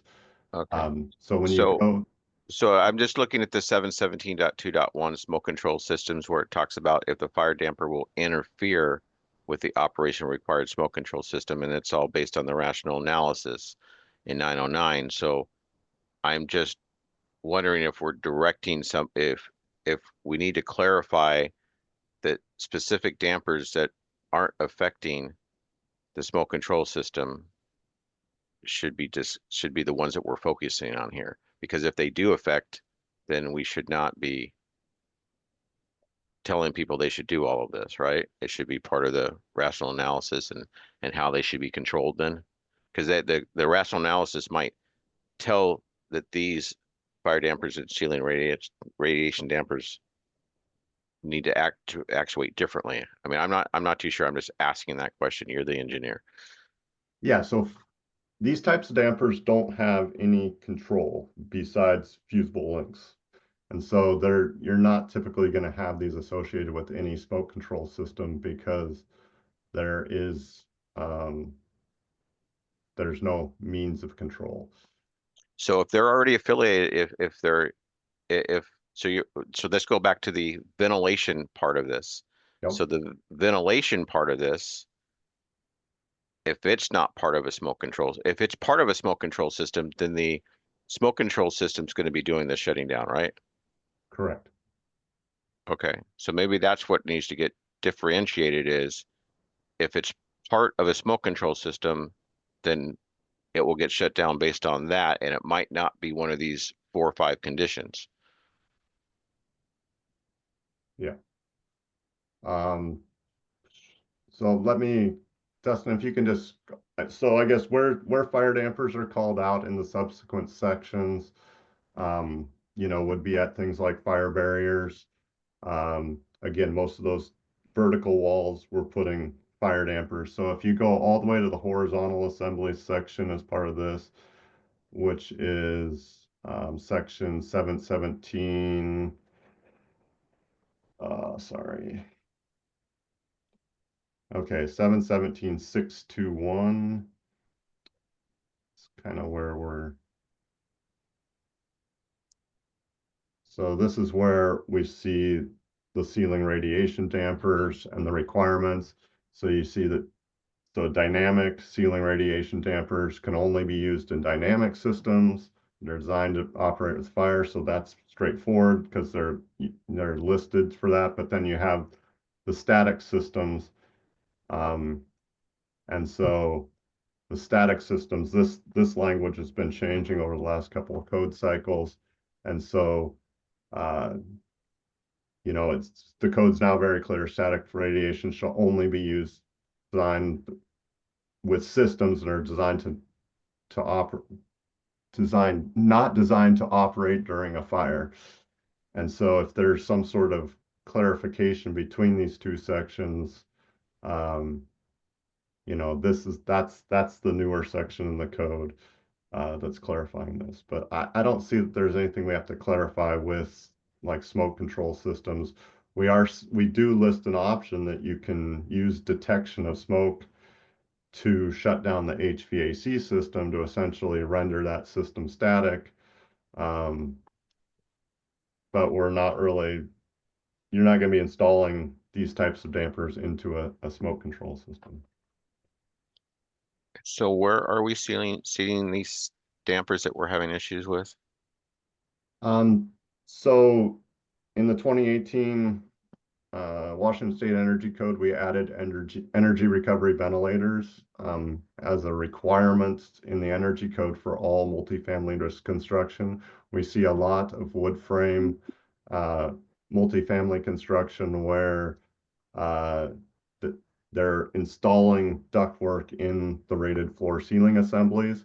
And so there are static ceiling radiation dampers to protect the membrane penetrations of the ceiling for that ductwork that's running in the rated floor ceiling assembly.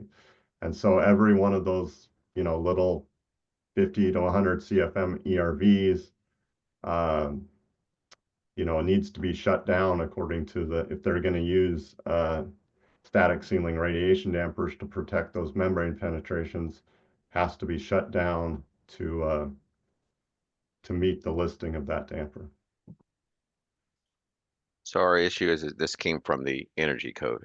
Well, I mean, we're seeing a lot more ducts in the rated floor ceiling assemblies, and those ERVs have to run continuously. And so when you look at that section right there, 717.6212, you know, there's no options for those. There's an option for an exhaust fan that has an occupancy sensor, that since that fan doesn't typically run, it only runs when someone's actually in the room, that you can use that. So there's an option right now in the code for these small exhaust fans, but not an option for an ERV that needs to run continuously. So And I'm sorry, before my last comment, then I'll be quiet. In that 717.6.2.1.2 under static systems, it mentions the new code requirement, I believe, that talks about an occupant sensor. When would that be something that should be used as an exception? So if you have a single bath fan that's operating, so like in a multifamily project, you could have a bathroom exhaust fan, and you could use a static damper to protect the floor ceiling assembly opening if that exhaust fan has an occupancy sensor. So that fan only runs when someone's in the room. I don't know that that makes a lot of sense, but they're saying that system's typically going to be off, and so that it's only going to be on that exhaust fan when someone's in that room. And so that's an exception that's allowed for these static ceiling radiation dampers in the model code. All right, thanks. John, you have a question? The location, so the amendment that you proposed, Eric, proposes the use of smoke detectors, not smoke alarms. Is that correct? Because currently, right now, the code allows the option to be smoke alarms in dwelling units. And so the change in language would actually require fire alarm systems to be put into buildings or spaces where we currently allow smoke alarms to be placed. Is that, Yeah, so that been part of the again, one consideration? application would be these small ERVs. There are other applications where you could have like a central ERV that's on the roof that might have ducts running in the floor ceiling assembly. So yeah, the idea here was to provide several different options that would apply to different system types. What we're seeing right now as the most common system type to shut down these small ERVs is item 4, which is the duct heat detection. So there's these very simple fire stats that are, you know, smoke detectors are a little bit more maintenance intensive. Um, you know, they can't be installed in really small ducts, as we talked about at the tag level. So these heat detection devices are, you know, much less maintenance, as they only detect heat in that return duct and then shut off the ERV so the static dampers can close. So yeah, the idea here was to develop several different options that could be applied to different systems. And is the temperature rating for the heat detection, for the duct heat detection, is that correlated with the temperature range of the actual static dampers?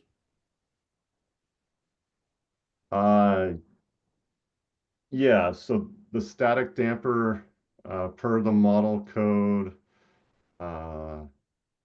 has to have a fusible link that is, I believe above 160 is the language. So I think they're typically 165. So, you know, we adopted a range that's, you know, 125 to 200 to give a range of temperatures there. If we want to hone in on that temperature further, we can. But essentially, you know, these ERVs could be, you know, 10 to 15 feet away from where you're pulling that exhaust. And so you kind of want to set it at a little bit lower temperature to ensure that that the ERV is getting shut off. If the static damper is able to close and it shuts off the airflow, even though it's not UL listed for the rated, you know, the rating, then you know, that would also cut off the hot air stream from it. But John, the if I damper would be may, closed at that time. So I'm curious if number 3 doesn't describe what you just said, is smoke detection is available if it serves only one dwelling unit, and I'm not a. yeah, so smoke detection is an option. You can do that. The discussion about this option was that an individual smoke detector is not UL listed to shut down a piece of HVAC equipment. So essentially that smoke detection device has to go through the central fire alarm system. And then the fire alarm system needs to initiate the shutdown of that HVAC. But that is an acceptable alternate as written there. So was there, part of my concern on number 4 is you've given a temperature range on that, and the lowest feasible length that I know of is 135 on that. And there's a standard actually that's set up for the dampers themselves that usually list 1 or 2 temperatures that's available to that. But there's also a velocity that was expected for the radiation dampers to be pushed against so that the springs or the setup actually can push against that. Because that's already built into the standard and test. Was that looked at? And was that compared to the ERVs? Because I don't think the listing for the actual ceiling radiation dampers makes the assumption there's an ERV downstream.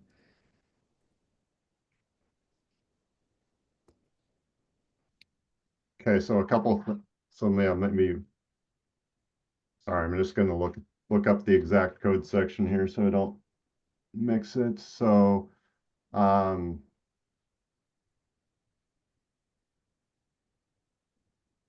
okay, so damper Angela, do you radiation. have a comment on this particular line of discussion?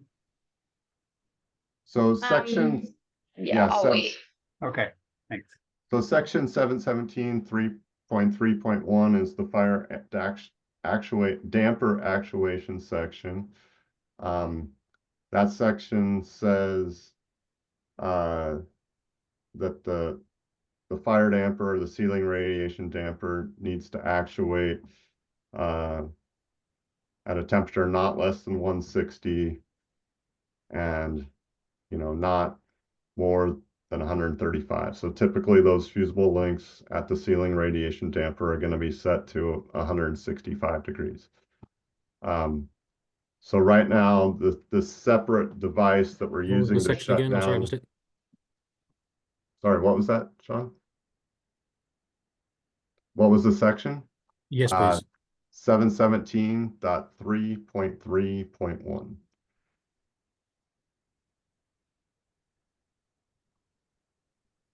So yeah, this section here is the one that, so this is what sets the temperature for the fusible link in the ceiling radiation damper.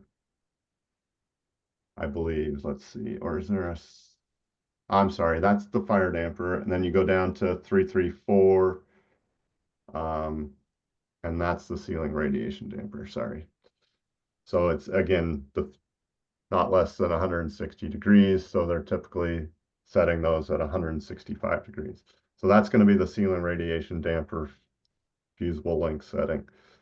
So then the fire stat option, which is sensing heat in the ductwork, the fire stat has to be installed per its listing.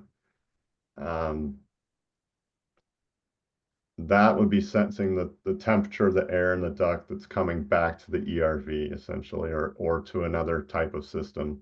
So it's like an exhaust fan could use it also. So it's sensing the temperature to make that system static.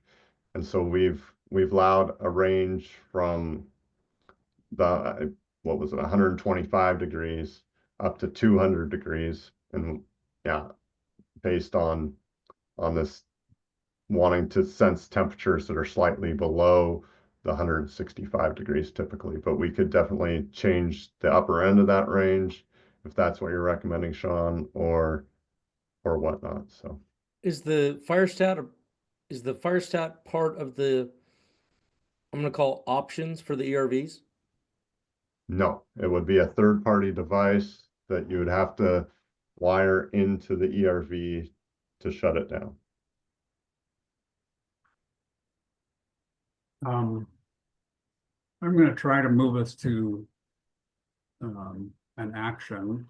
And Chris, I will let you give a comment here, but I see three options, two options, well, three options. One would be to approve this today with the edits. Changes, for then this will go into CR 102. If there are comments like that, Sean, they could come up in the CR 102 process and we could make those types of changes later.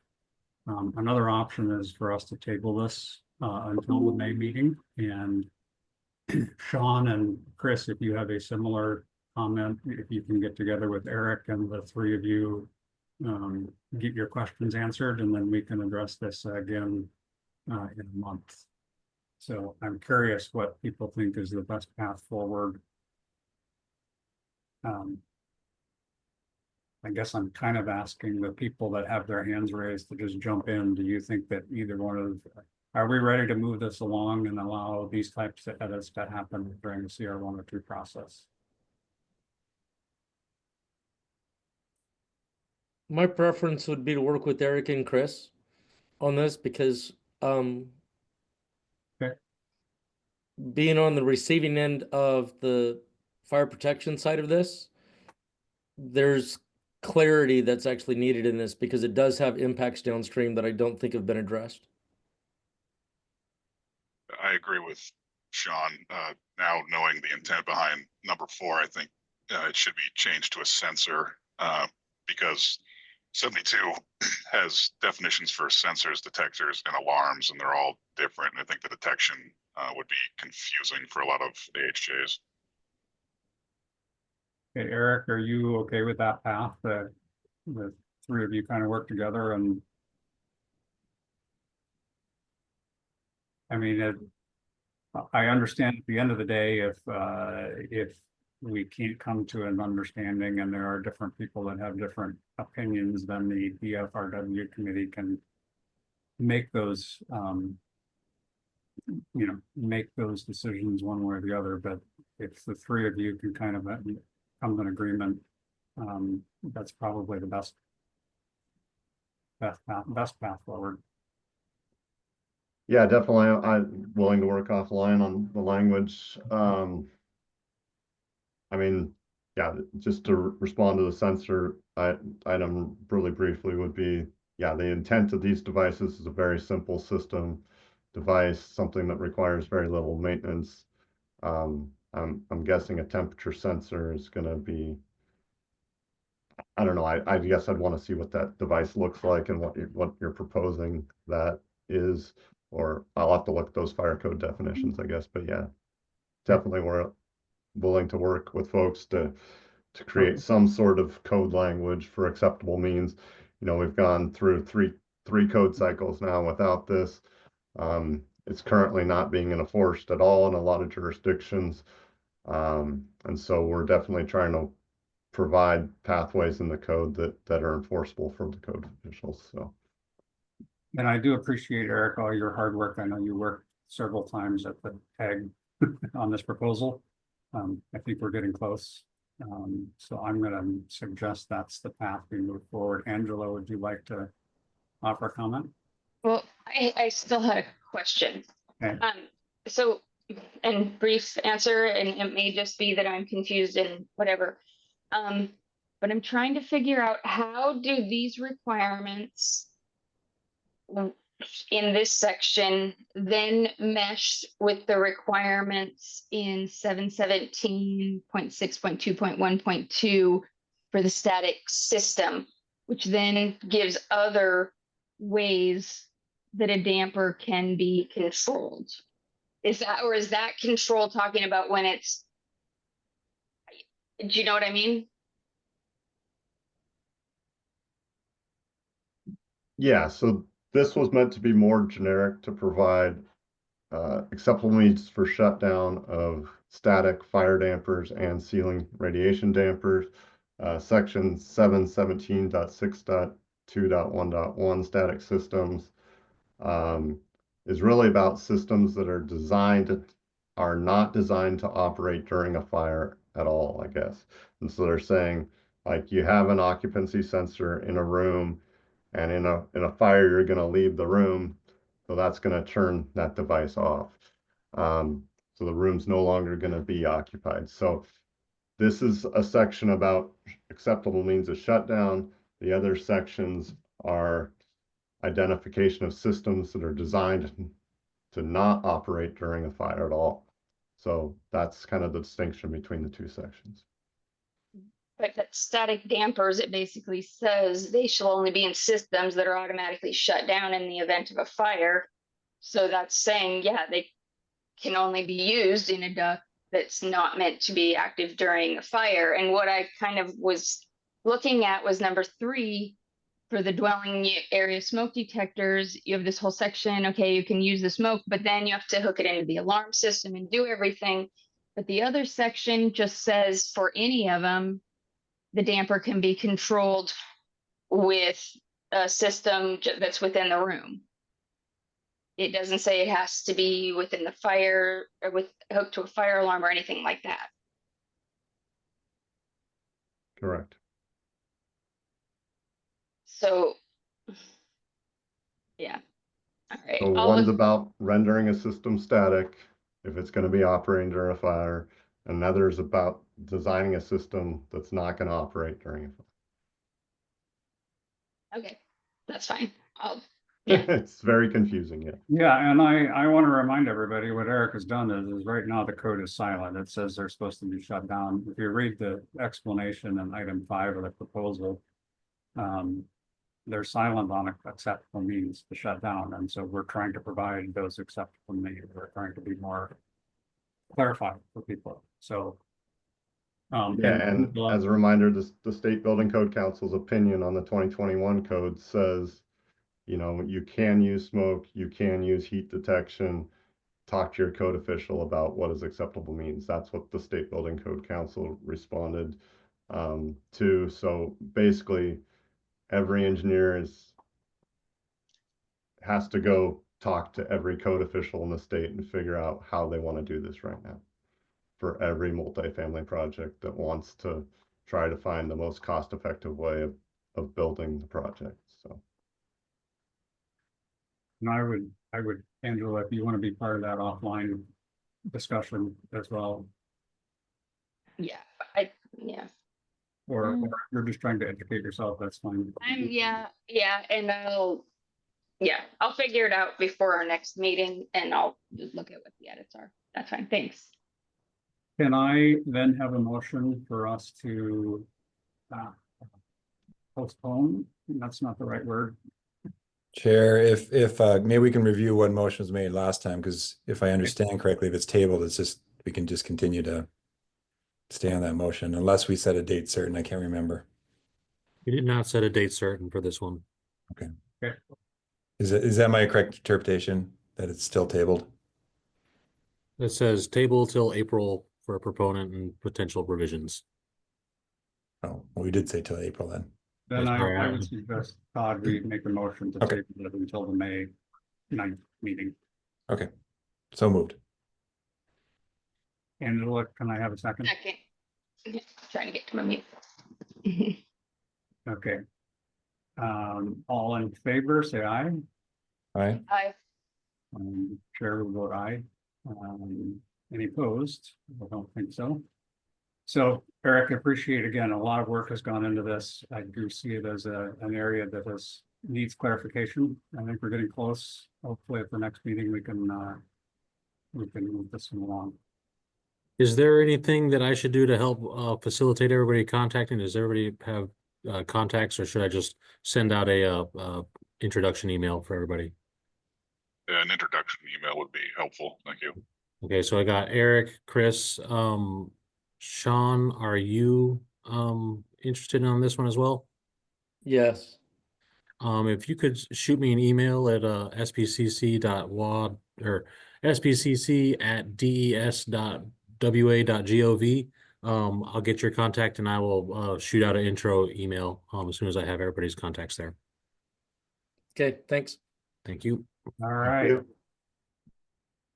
Thank you for that discussion. So agenda item 7 is the EV charging proposals. We've got 40 minutes to make progress. And so I will say this is another example of a proposal where we have 3 proposals that are up that have been moved along. Move from the tag up to the council and then back down to the standing committee for further discussion. And I will maybe say correlation because the proposals are very similar, but the numbers in the table are a little bit different. So the things that I am aware of for us to talk about and present today, Todd has pulled together a combined proposal.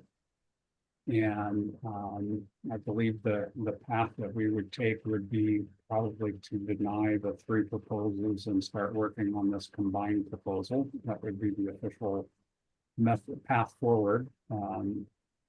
And then in addition, Patrick sent some additional comments this morning.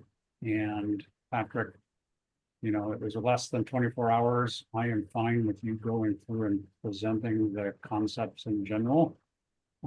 Obviously, everybody, including myself, would have to kind of understand what you're proposing there. And then it would be the BFRW committee of would we want to integrate some of Patrick's suggestions into this BFRW proposal. So I would ask Todd to start off and present his combined proposal. And then Patrick, if you could share, at least the concepts in your proposal, and then we will figure out how best to move forward. Okay. And another alternative, Chair, might be that we can work directly with Patrick and try to incorporate some of that into the so that it is more inclusive of the new draft. And I'll just say that Patrick, I think there's some very good ideas in there. So I have questions on some of the exceptions, but where I started was to try to, as promised in the last meeting, was to try to bring in a specific model, a reference to a forecast model. That's one of the challenges and one of the requirements. If as you bring this up, and I'll speak to, without starting from scratch here, we have certain requirements we have to meet, obviously, in statute. That's been one of the challenges with the EV chargers is 10% minimum of installed EV-SE. We heard a lot of great testimony and discussion last month. I think we all have a better understanding, I hope, of what EV-SE means, EV ready, and then EV capable. I will say, Patrick, I think that's one of the strengths. If we were to get in and try to align some of the definitions better with the IECC, that could be a very positive thing. I think that this section could use a little bit of improvement there and clarity. Specifically here, if you scroll down, you'll see this is taking essentially the WAC language, trying to bring together the three different numbers. Let's start there with the group R occupancies. As approved right now is 10, 25, and 10. I think everyone understands those are meant to be cumulative. So 10 plus 25 plus 10, so total of 45% has some level of infrastructure installed. This proposal brings and lowers the EV ready down to 10. I think we heard very clearly from especially the development community of what the impacts of a 10 plus 25 of installing that infrastructure, having circuits, having mainly the front end infrastructure installed for assets that aren't yet capitalized. So that's we can get into the justification on that 10 plus 10, and then on the capable, we're seeing. We have to attach these, in my opinion, to some period of time that is defensible. Whether it's in that forecast model, which then satisfies our requirement in statute to that the Building Code Council shall meet the anticipated levels of adoption, and I might as well bring up the RCW as long as we're going into this. And also recognize that there are some statutory requirements for the minimums that we have to meet there. So we'll review that quickly here in 1927.540. You'll see that piece right there where the anticipated is down the lower right there. So that weighs on our decision here, what the anticipated levels. It doesn't say over what time period. I'm proposing that should be 20 years as a planning exercise that aligns with other types of infrastructure, growth management act, timeframes, while cities, jurisdictions, counties have to do their long-term planning, knowing that this forecast model will change, and we can review that every 3 years as needed. The first two categories, this model proposes that we tie it more closely to actual current adoption rates or near future adoption rates, and I propose that be 5 years. 5 years aligns more closely with, especially right now in this cycle, code cycle for one, a 3-year code cycle, but more closely to potential investment or financial pathways, meaning this is multifamily, we're considering it could tie to multifamily tax credit time periods of 8, 10, or 8, 12, maybe, 20, we could look at that, or just simple return of 3, 5, or 7 years. It also aligns more closely with the way cities and maybe even utilities kind of think about their rolling 5 or 6 year plans. So that's kind of the thought process there. Now, you'll see if you remember in here, there's also a requirement where we have a minimum of 10% somewhere up on the top there, right? And then also just a little bit above that is that the distribution required to serve a minimum of 20% of the total parking spaces. So that's another number to keep in your head as we look through 10 or 20%. And then just to remember the 208, 240, 40 amp, that's in there. We're required by statute to do that. So that's always been a discussion point. Okay, so then if we go back to the language, and maybe more importantly to the bottom and the justification, well, maybe pause there. I'll just further explain the red. I think there's already a correction. I got some good feedback on in 429.3 electrical room equipment. The intent here was, I think, similar, Patrick, to your approach, that the capable is really about the electric room. I probably should not have crossed out, I know now, or dedicated electrical equipment. I thought that meant all of the infrastructure. I think what that means is that it's not always going to be an electrical room in certain applications. That is referencing either space or where this equipment can go. And then the important piece here is that space and those building code requirements are for all of the categories. But the next section down there, crossing out the EV capable under the electric service and electrical system up front, I think is what we heard. That is a barrier to have to install transformers, all those other things that really should be more about long-term planning. And I think, Patrick, your proposal includes it also. So going down to the bottom, please, I'll conclude here with just the model. This aligns with the Northwest Power and Conservation Council power plan. They get updated every 5 years. They're responsible for our regional planning, generation, distribution, so forth. And they have multiple statistically, robust models on buildings, so forth, but they also have a model. It may not be perfect, but it is a model that they use for the planning purposes. It does include some of the WSDOT modeling. I don't know the exact methodology, but they do publish this, and it is something we can point to that every 3-year cycle we could monitor and then truth that against the actual adoption rates that we see in the tool, the WSDOT tool, that is giving us monthly current adoption rates. So when you look down there, you'll see this first table is the sales, which is basically the new sales and registrations, and then, but more importantly, is this table where it then forecasts where we are in 5-year increments in terms of actual adoption. And so if you look at where we are 2025, it would say 5%. We do know that that's not across the state. We're definitely not achieving 5% across the state. Some jurisdictions are as low as 1 or 2% or lower. Some jurisdictions or some counties like King County are 7, 8%. So they're exceeding that, but that could also be up to the local jurisdiction to increase that number if desired. And then putting out at 2045, which would be a 20-year horizon, would be that 57% or 60% total. So that was the thought process on 10 plus 10 plus 40. And I'll stop there. Todd, before I will open up the questions, reminding, so you had said the first 2 columns, the chargers and the ready are what you're proposing is to set it at 20%, and that would still be, we're looking at your table below the 20%, we wouldn't get, can you go page back down?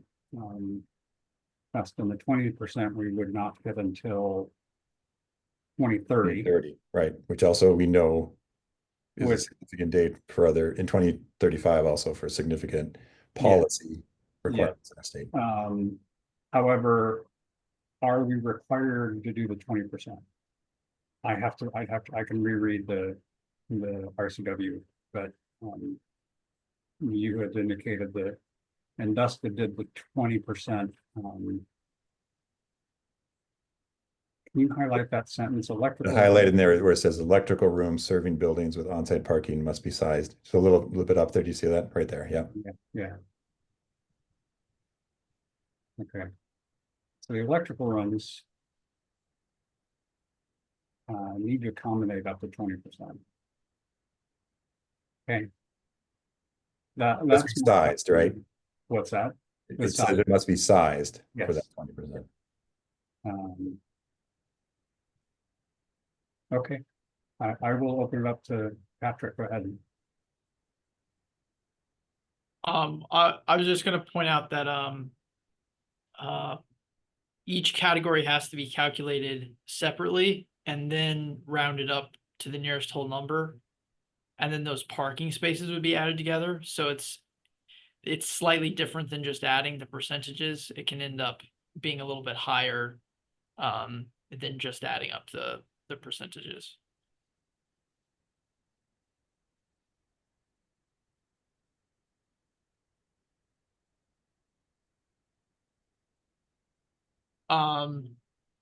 Then I was wondering if you could, all right, I have a couple questions. Well, let me start off. I'll say generally, I really like a lot of that you did, Todd. I think we did some similar things, and I really appreciate the work that you did to anticipate, tie the numbers to anticipation, and I think it's logical. I can understand how you get there. I might disagree that it's going to be necessary for minimum code, but I think it's a vast improvement over the current code, and having a logical reason behind the percentages really helps. And then the shifting more of it to EV capable in conjunction with removing EV capable from the transformer sizing makes a huge improvement when it comes to construction cost and feasibility. And mine also includes that change for transformer sizing. When it comes to I think that in the automatic load management systems, I think that and in mine, I allow that to include all the EV spaces instead of just, and I think the definition, I don't know if this matters, if the code officials are going to go just by what the exception says, or if they're going to look at what the definition says in chapter 2. But the definition for ALMS currently, I think, only includes EV ready. So mine includes trying to better match the definition with the exception and allow them to be used to size for all 3 categories if builders want. So that way they can change the sizing to match. So if they put it in and they can change their sizing, that way they're not having to put EV capable at a higher amount than what they're planning on doing with the automatic load management system. Generally, I went for a much larger change, I'll admit, and I know that there might be some people who don't want to go that way. And I think Todd has a more tactical approach, and I understand if the committee wants to move forward with this, I think we can discuss. There's some things that I think are really valuable in my proposal that could be incorporated in with this to provide, that aren't tied to percentages, but just to sort of better apply little exceptions and tweaks to improve things. My goal was to make sure that we're meeting and exceeding the law like Todd's, that we're allowing a good amount of EV charger capacity, but also that we're not constraining housing supply in the next 5 to 6 years. I feel like it's a very time sensitive issue where we don't want projects getting hung up or possibly not moving forward because if there's issues with utilities providing power supply, or if there's cost problems. And then I was wondering if, Todd, if you could verbally go over the weighted cost chart. I was trying to figure that out this morning, and I just was hoping to hear you explain it today. The weighted cost chart, if we go to, oh, yeah, the model, the quick little model I ran. Okay, it's at the bottom, I think what Patrick's referring to. Very simple exercise that needs real numbers applied to it. What I was trying to do is a sensitivity analysis here. So first of all, I will note, I think, Patrick, I think adding clarity in your proposal is of if you do exceed the minimums in the higher categories, you should get credit for those in the lower categories. So I think if we can find an elegant way to do that, I think that's would be a beneficial exercise. I understood that clearly in your model. I think we can work on that. What this says is simply says, are we making sure we're actually reducing the cost in some of the key metrics here?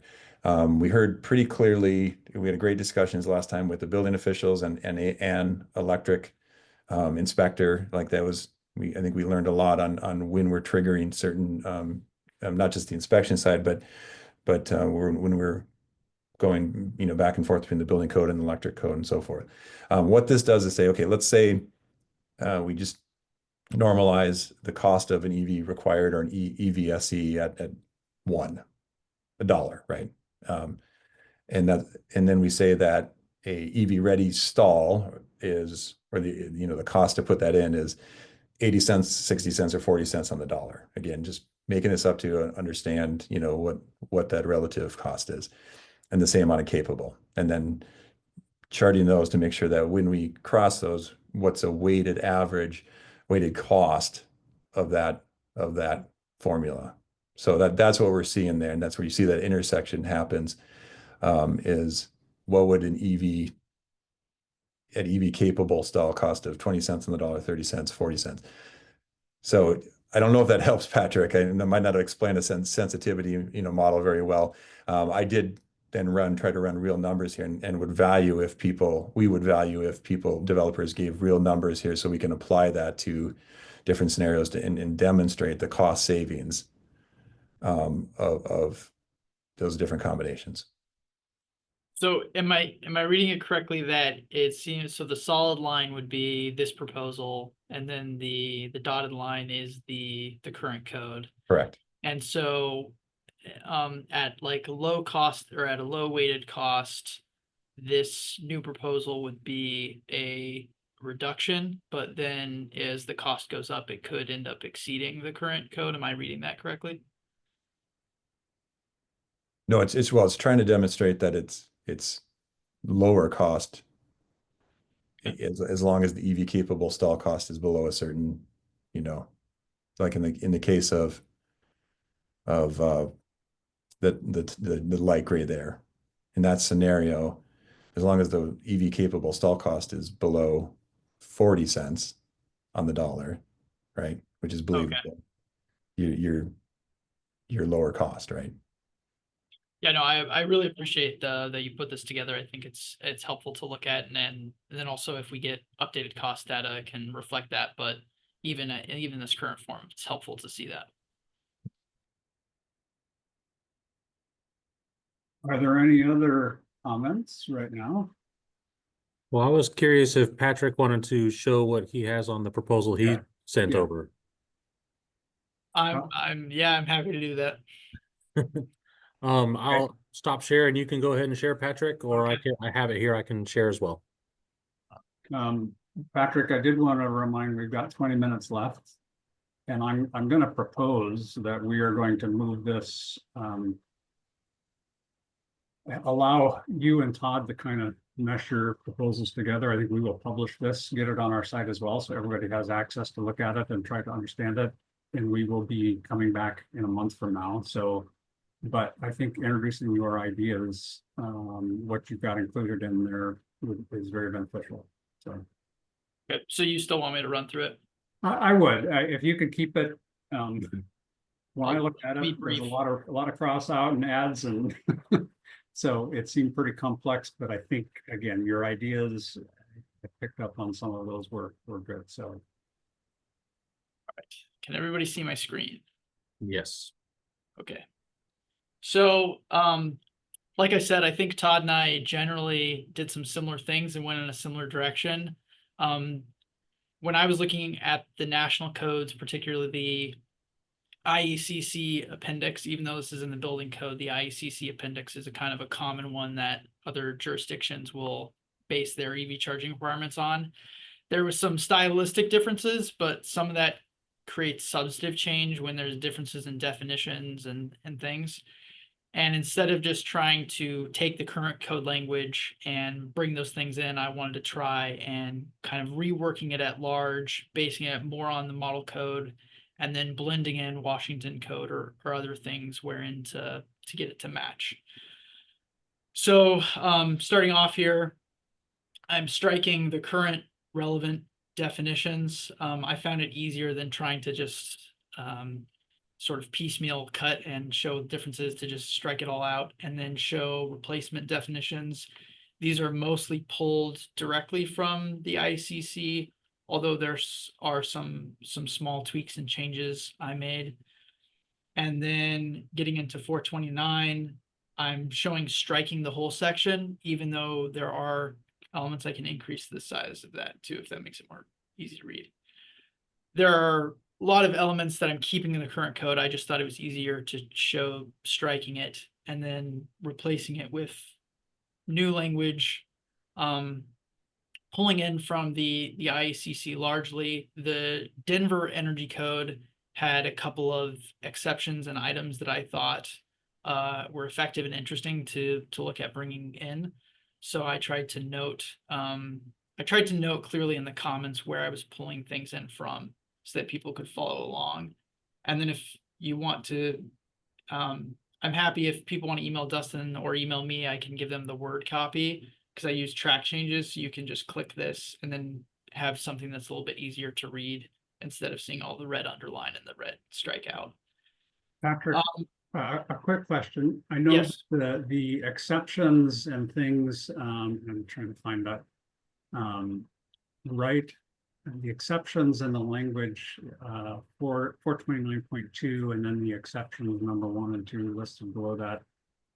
That was one of the code change proposals included modifying that, and in tracking that, we found that a lot of that language is required in our statute. So as you are going through and modifying, I see a whole lot of changes to 429.2 there, and then the exceptions. Are you cross-referencing that to the statute and making sure we're still conforming to what's in the statute? Yes, I tried to make sure that we were clearly meeting the statute, and I tried to note there is one thing in the current code. There's actually 2 things in the current code that I think don't align with statute.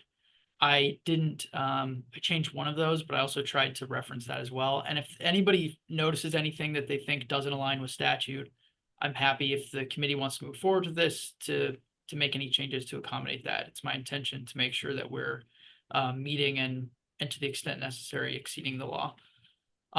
Yes, Angela, do you have a question? I just have a comment that the way that you've done this document, the reason that I think don't do it this way, where you just cross everything out and then mark everything as new, is so we can actually see what you've changed versus having to put the 2 documents side by side.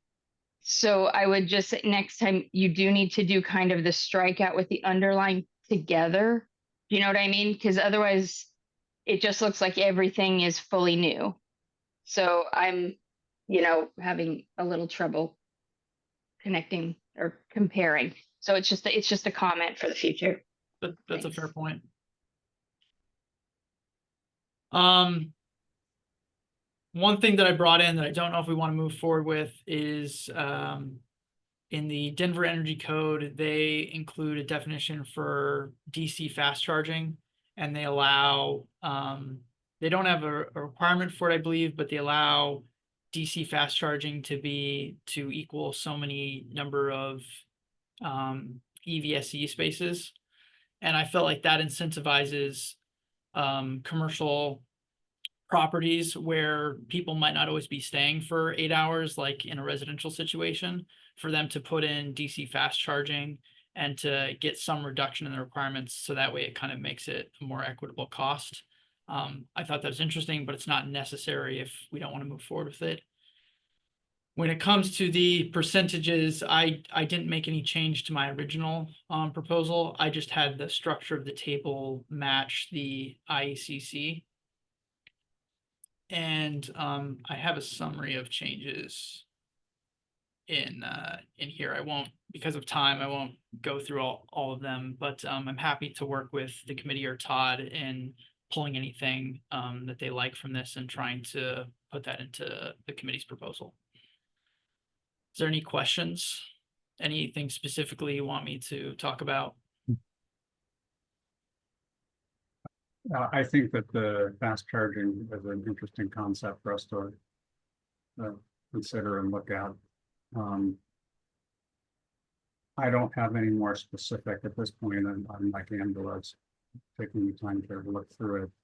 And I think I would almost ask Patrick and Todd, again, going back to my first comment from a document control perspective, we really got to get to the point where we're all looking at one.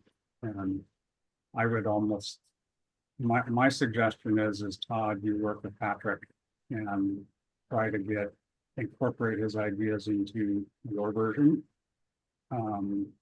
If that's acceptable to you, Patrick, and then hopefully we can publish an updated version of this in 2 weeks and give everybody 2 weeks to look at the updated version, and then we can take it up again at the meeting. So that's, without any motions, or that would be the best way I would see moving forward. And Patrick, I understand, the bigger edit, I just am a little concerned with people raising the flag about this is too much of a change.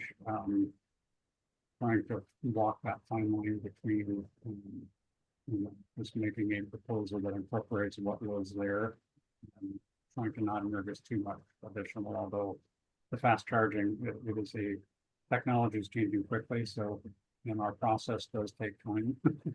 and so if we can include some of that. So Todd, why don't you go ahead?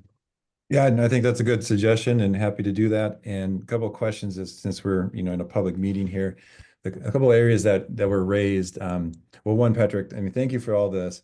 I think one of the challenging, there are a lot of important things here, I think, that clean up, like I said, the definition and so forth. I think it might be a little challenging to put like Denver did, or Denver, I guess, where there's an actual cost per dwelling unit. But let's discuss that. One thing I don't remember in the original process, we know we're held to that 40 amp, 208 volt. I don't know where the 16 came from on the load management side. That wasn't clear to me. One of the suggestions from a utility was, obviously they would like to be able to balance this out however they do it, and be able to do 20 amps, so forth, but our statute says 40, so it's fine. I think what I've learned is some of this stuff we need to make sure we're not putting unnecessary things in the building code that really should be more about the utility and how they're doing their planning and their demand response and everything else like that. They're far too complicated for, that should to be addressed in the building code. It really should be more about what the appropriate level of space, infrastructure, so forth. And so if people have comments on that, please help on that. We're getting good feedback on understanding that, I think from the last session and in between here, that the service usually is different than the service for the building. So different rooms, or some of that equipment is going to be outside, whether, it's structured parking or not structured parking, it won't be in the building. So Patrick, I think you start to address some of that on how we say, what is a raceway? Where does it go? It doesn't necessarily go to the equipment room, the electrical room for the main building. It might go to a designated area that is going to be shown on the permit drawings or so forth. So anyway, just getting into a couple of questions I had as we go forward. But I think putting EVSE is valuable, like feedback from people if they like that change. I think that makes a lot of sense. It makes a lot clearer, that definition, but I only know so much about this topic. Okay, thank you. So I'm going to ask again if there are any comments. If not, I want to move it to the council action, or the committee action phase, and let's be clear on how we are moving forward. Todd, I actually am going to suggest at some point, I'm going to suggest that we actually deny 068, 122, and 135 and introduce and I'm not sure how we name it, but introduce the BFRW proposal, which is your proposal.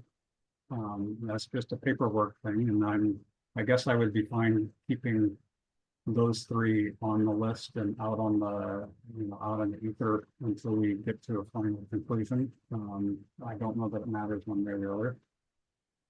And then I think as far as moving forward, I think we would table this until the May 9th meeting. I don't think the motion would need to include the fact that you two should work together to incorporate Patrick's comments in your version and hopefully get it out and publish it in, halfway through so people have 2 weeks to comment on it. So just paperwork wise, I'm up for comments about that path moving forward. Angela? I was just gonna ask if Todd's proposal is closer to one, like, or the other, like if he used one of them as the actual basis, it might be easier to say that we're going with that one with the committee changes versus, I don't know, do we just create a brand new one right now? And I guess that's maybe a Dustin question. There is, I referred to it at my beginning comments. I don't know if I have it up in front of me right now, but in our bylaws, the standing committees are allowed to create proposals. Okay, then never mind. Go with that. So, yeah, it could happen either way. And I think that there are some reasons, and I don't remember what they were, for making it clear that we're just moving forward with a BFRW proposal. And then we end up denying, basically officially denying the three that came through the CAD process. Yeah, no, I think you're right. And I think when we look at the matrix on the Excel sheet, we want to make that very clear that, yeah, technically these are denied, but they really merged into one comprehensive proposal. So I think if people have questions about that, we can certainly just, I cannot really postpone. What's the word? Table. Well, table, I can't remember that.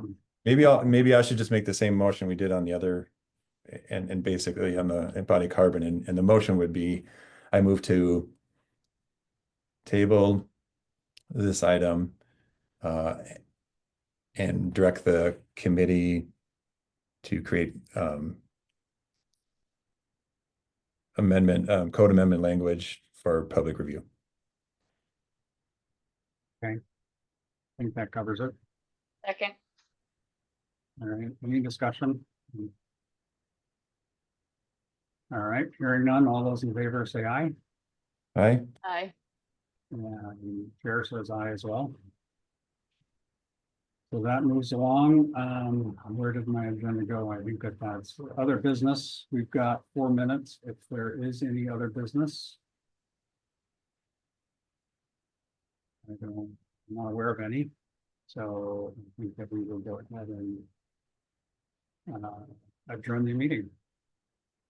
Thank you, everybody. I'm very excited. I think we're making great progress.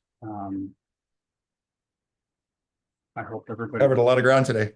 Yeah, I hope everybody feels like we're getting input, and at the same time moving towards a conclusion. It's something we need to do. So, all right. Thank you, everybody. Thanks. Thank you.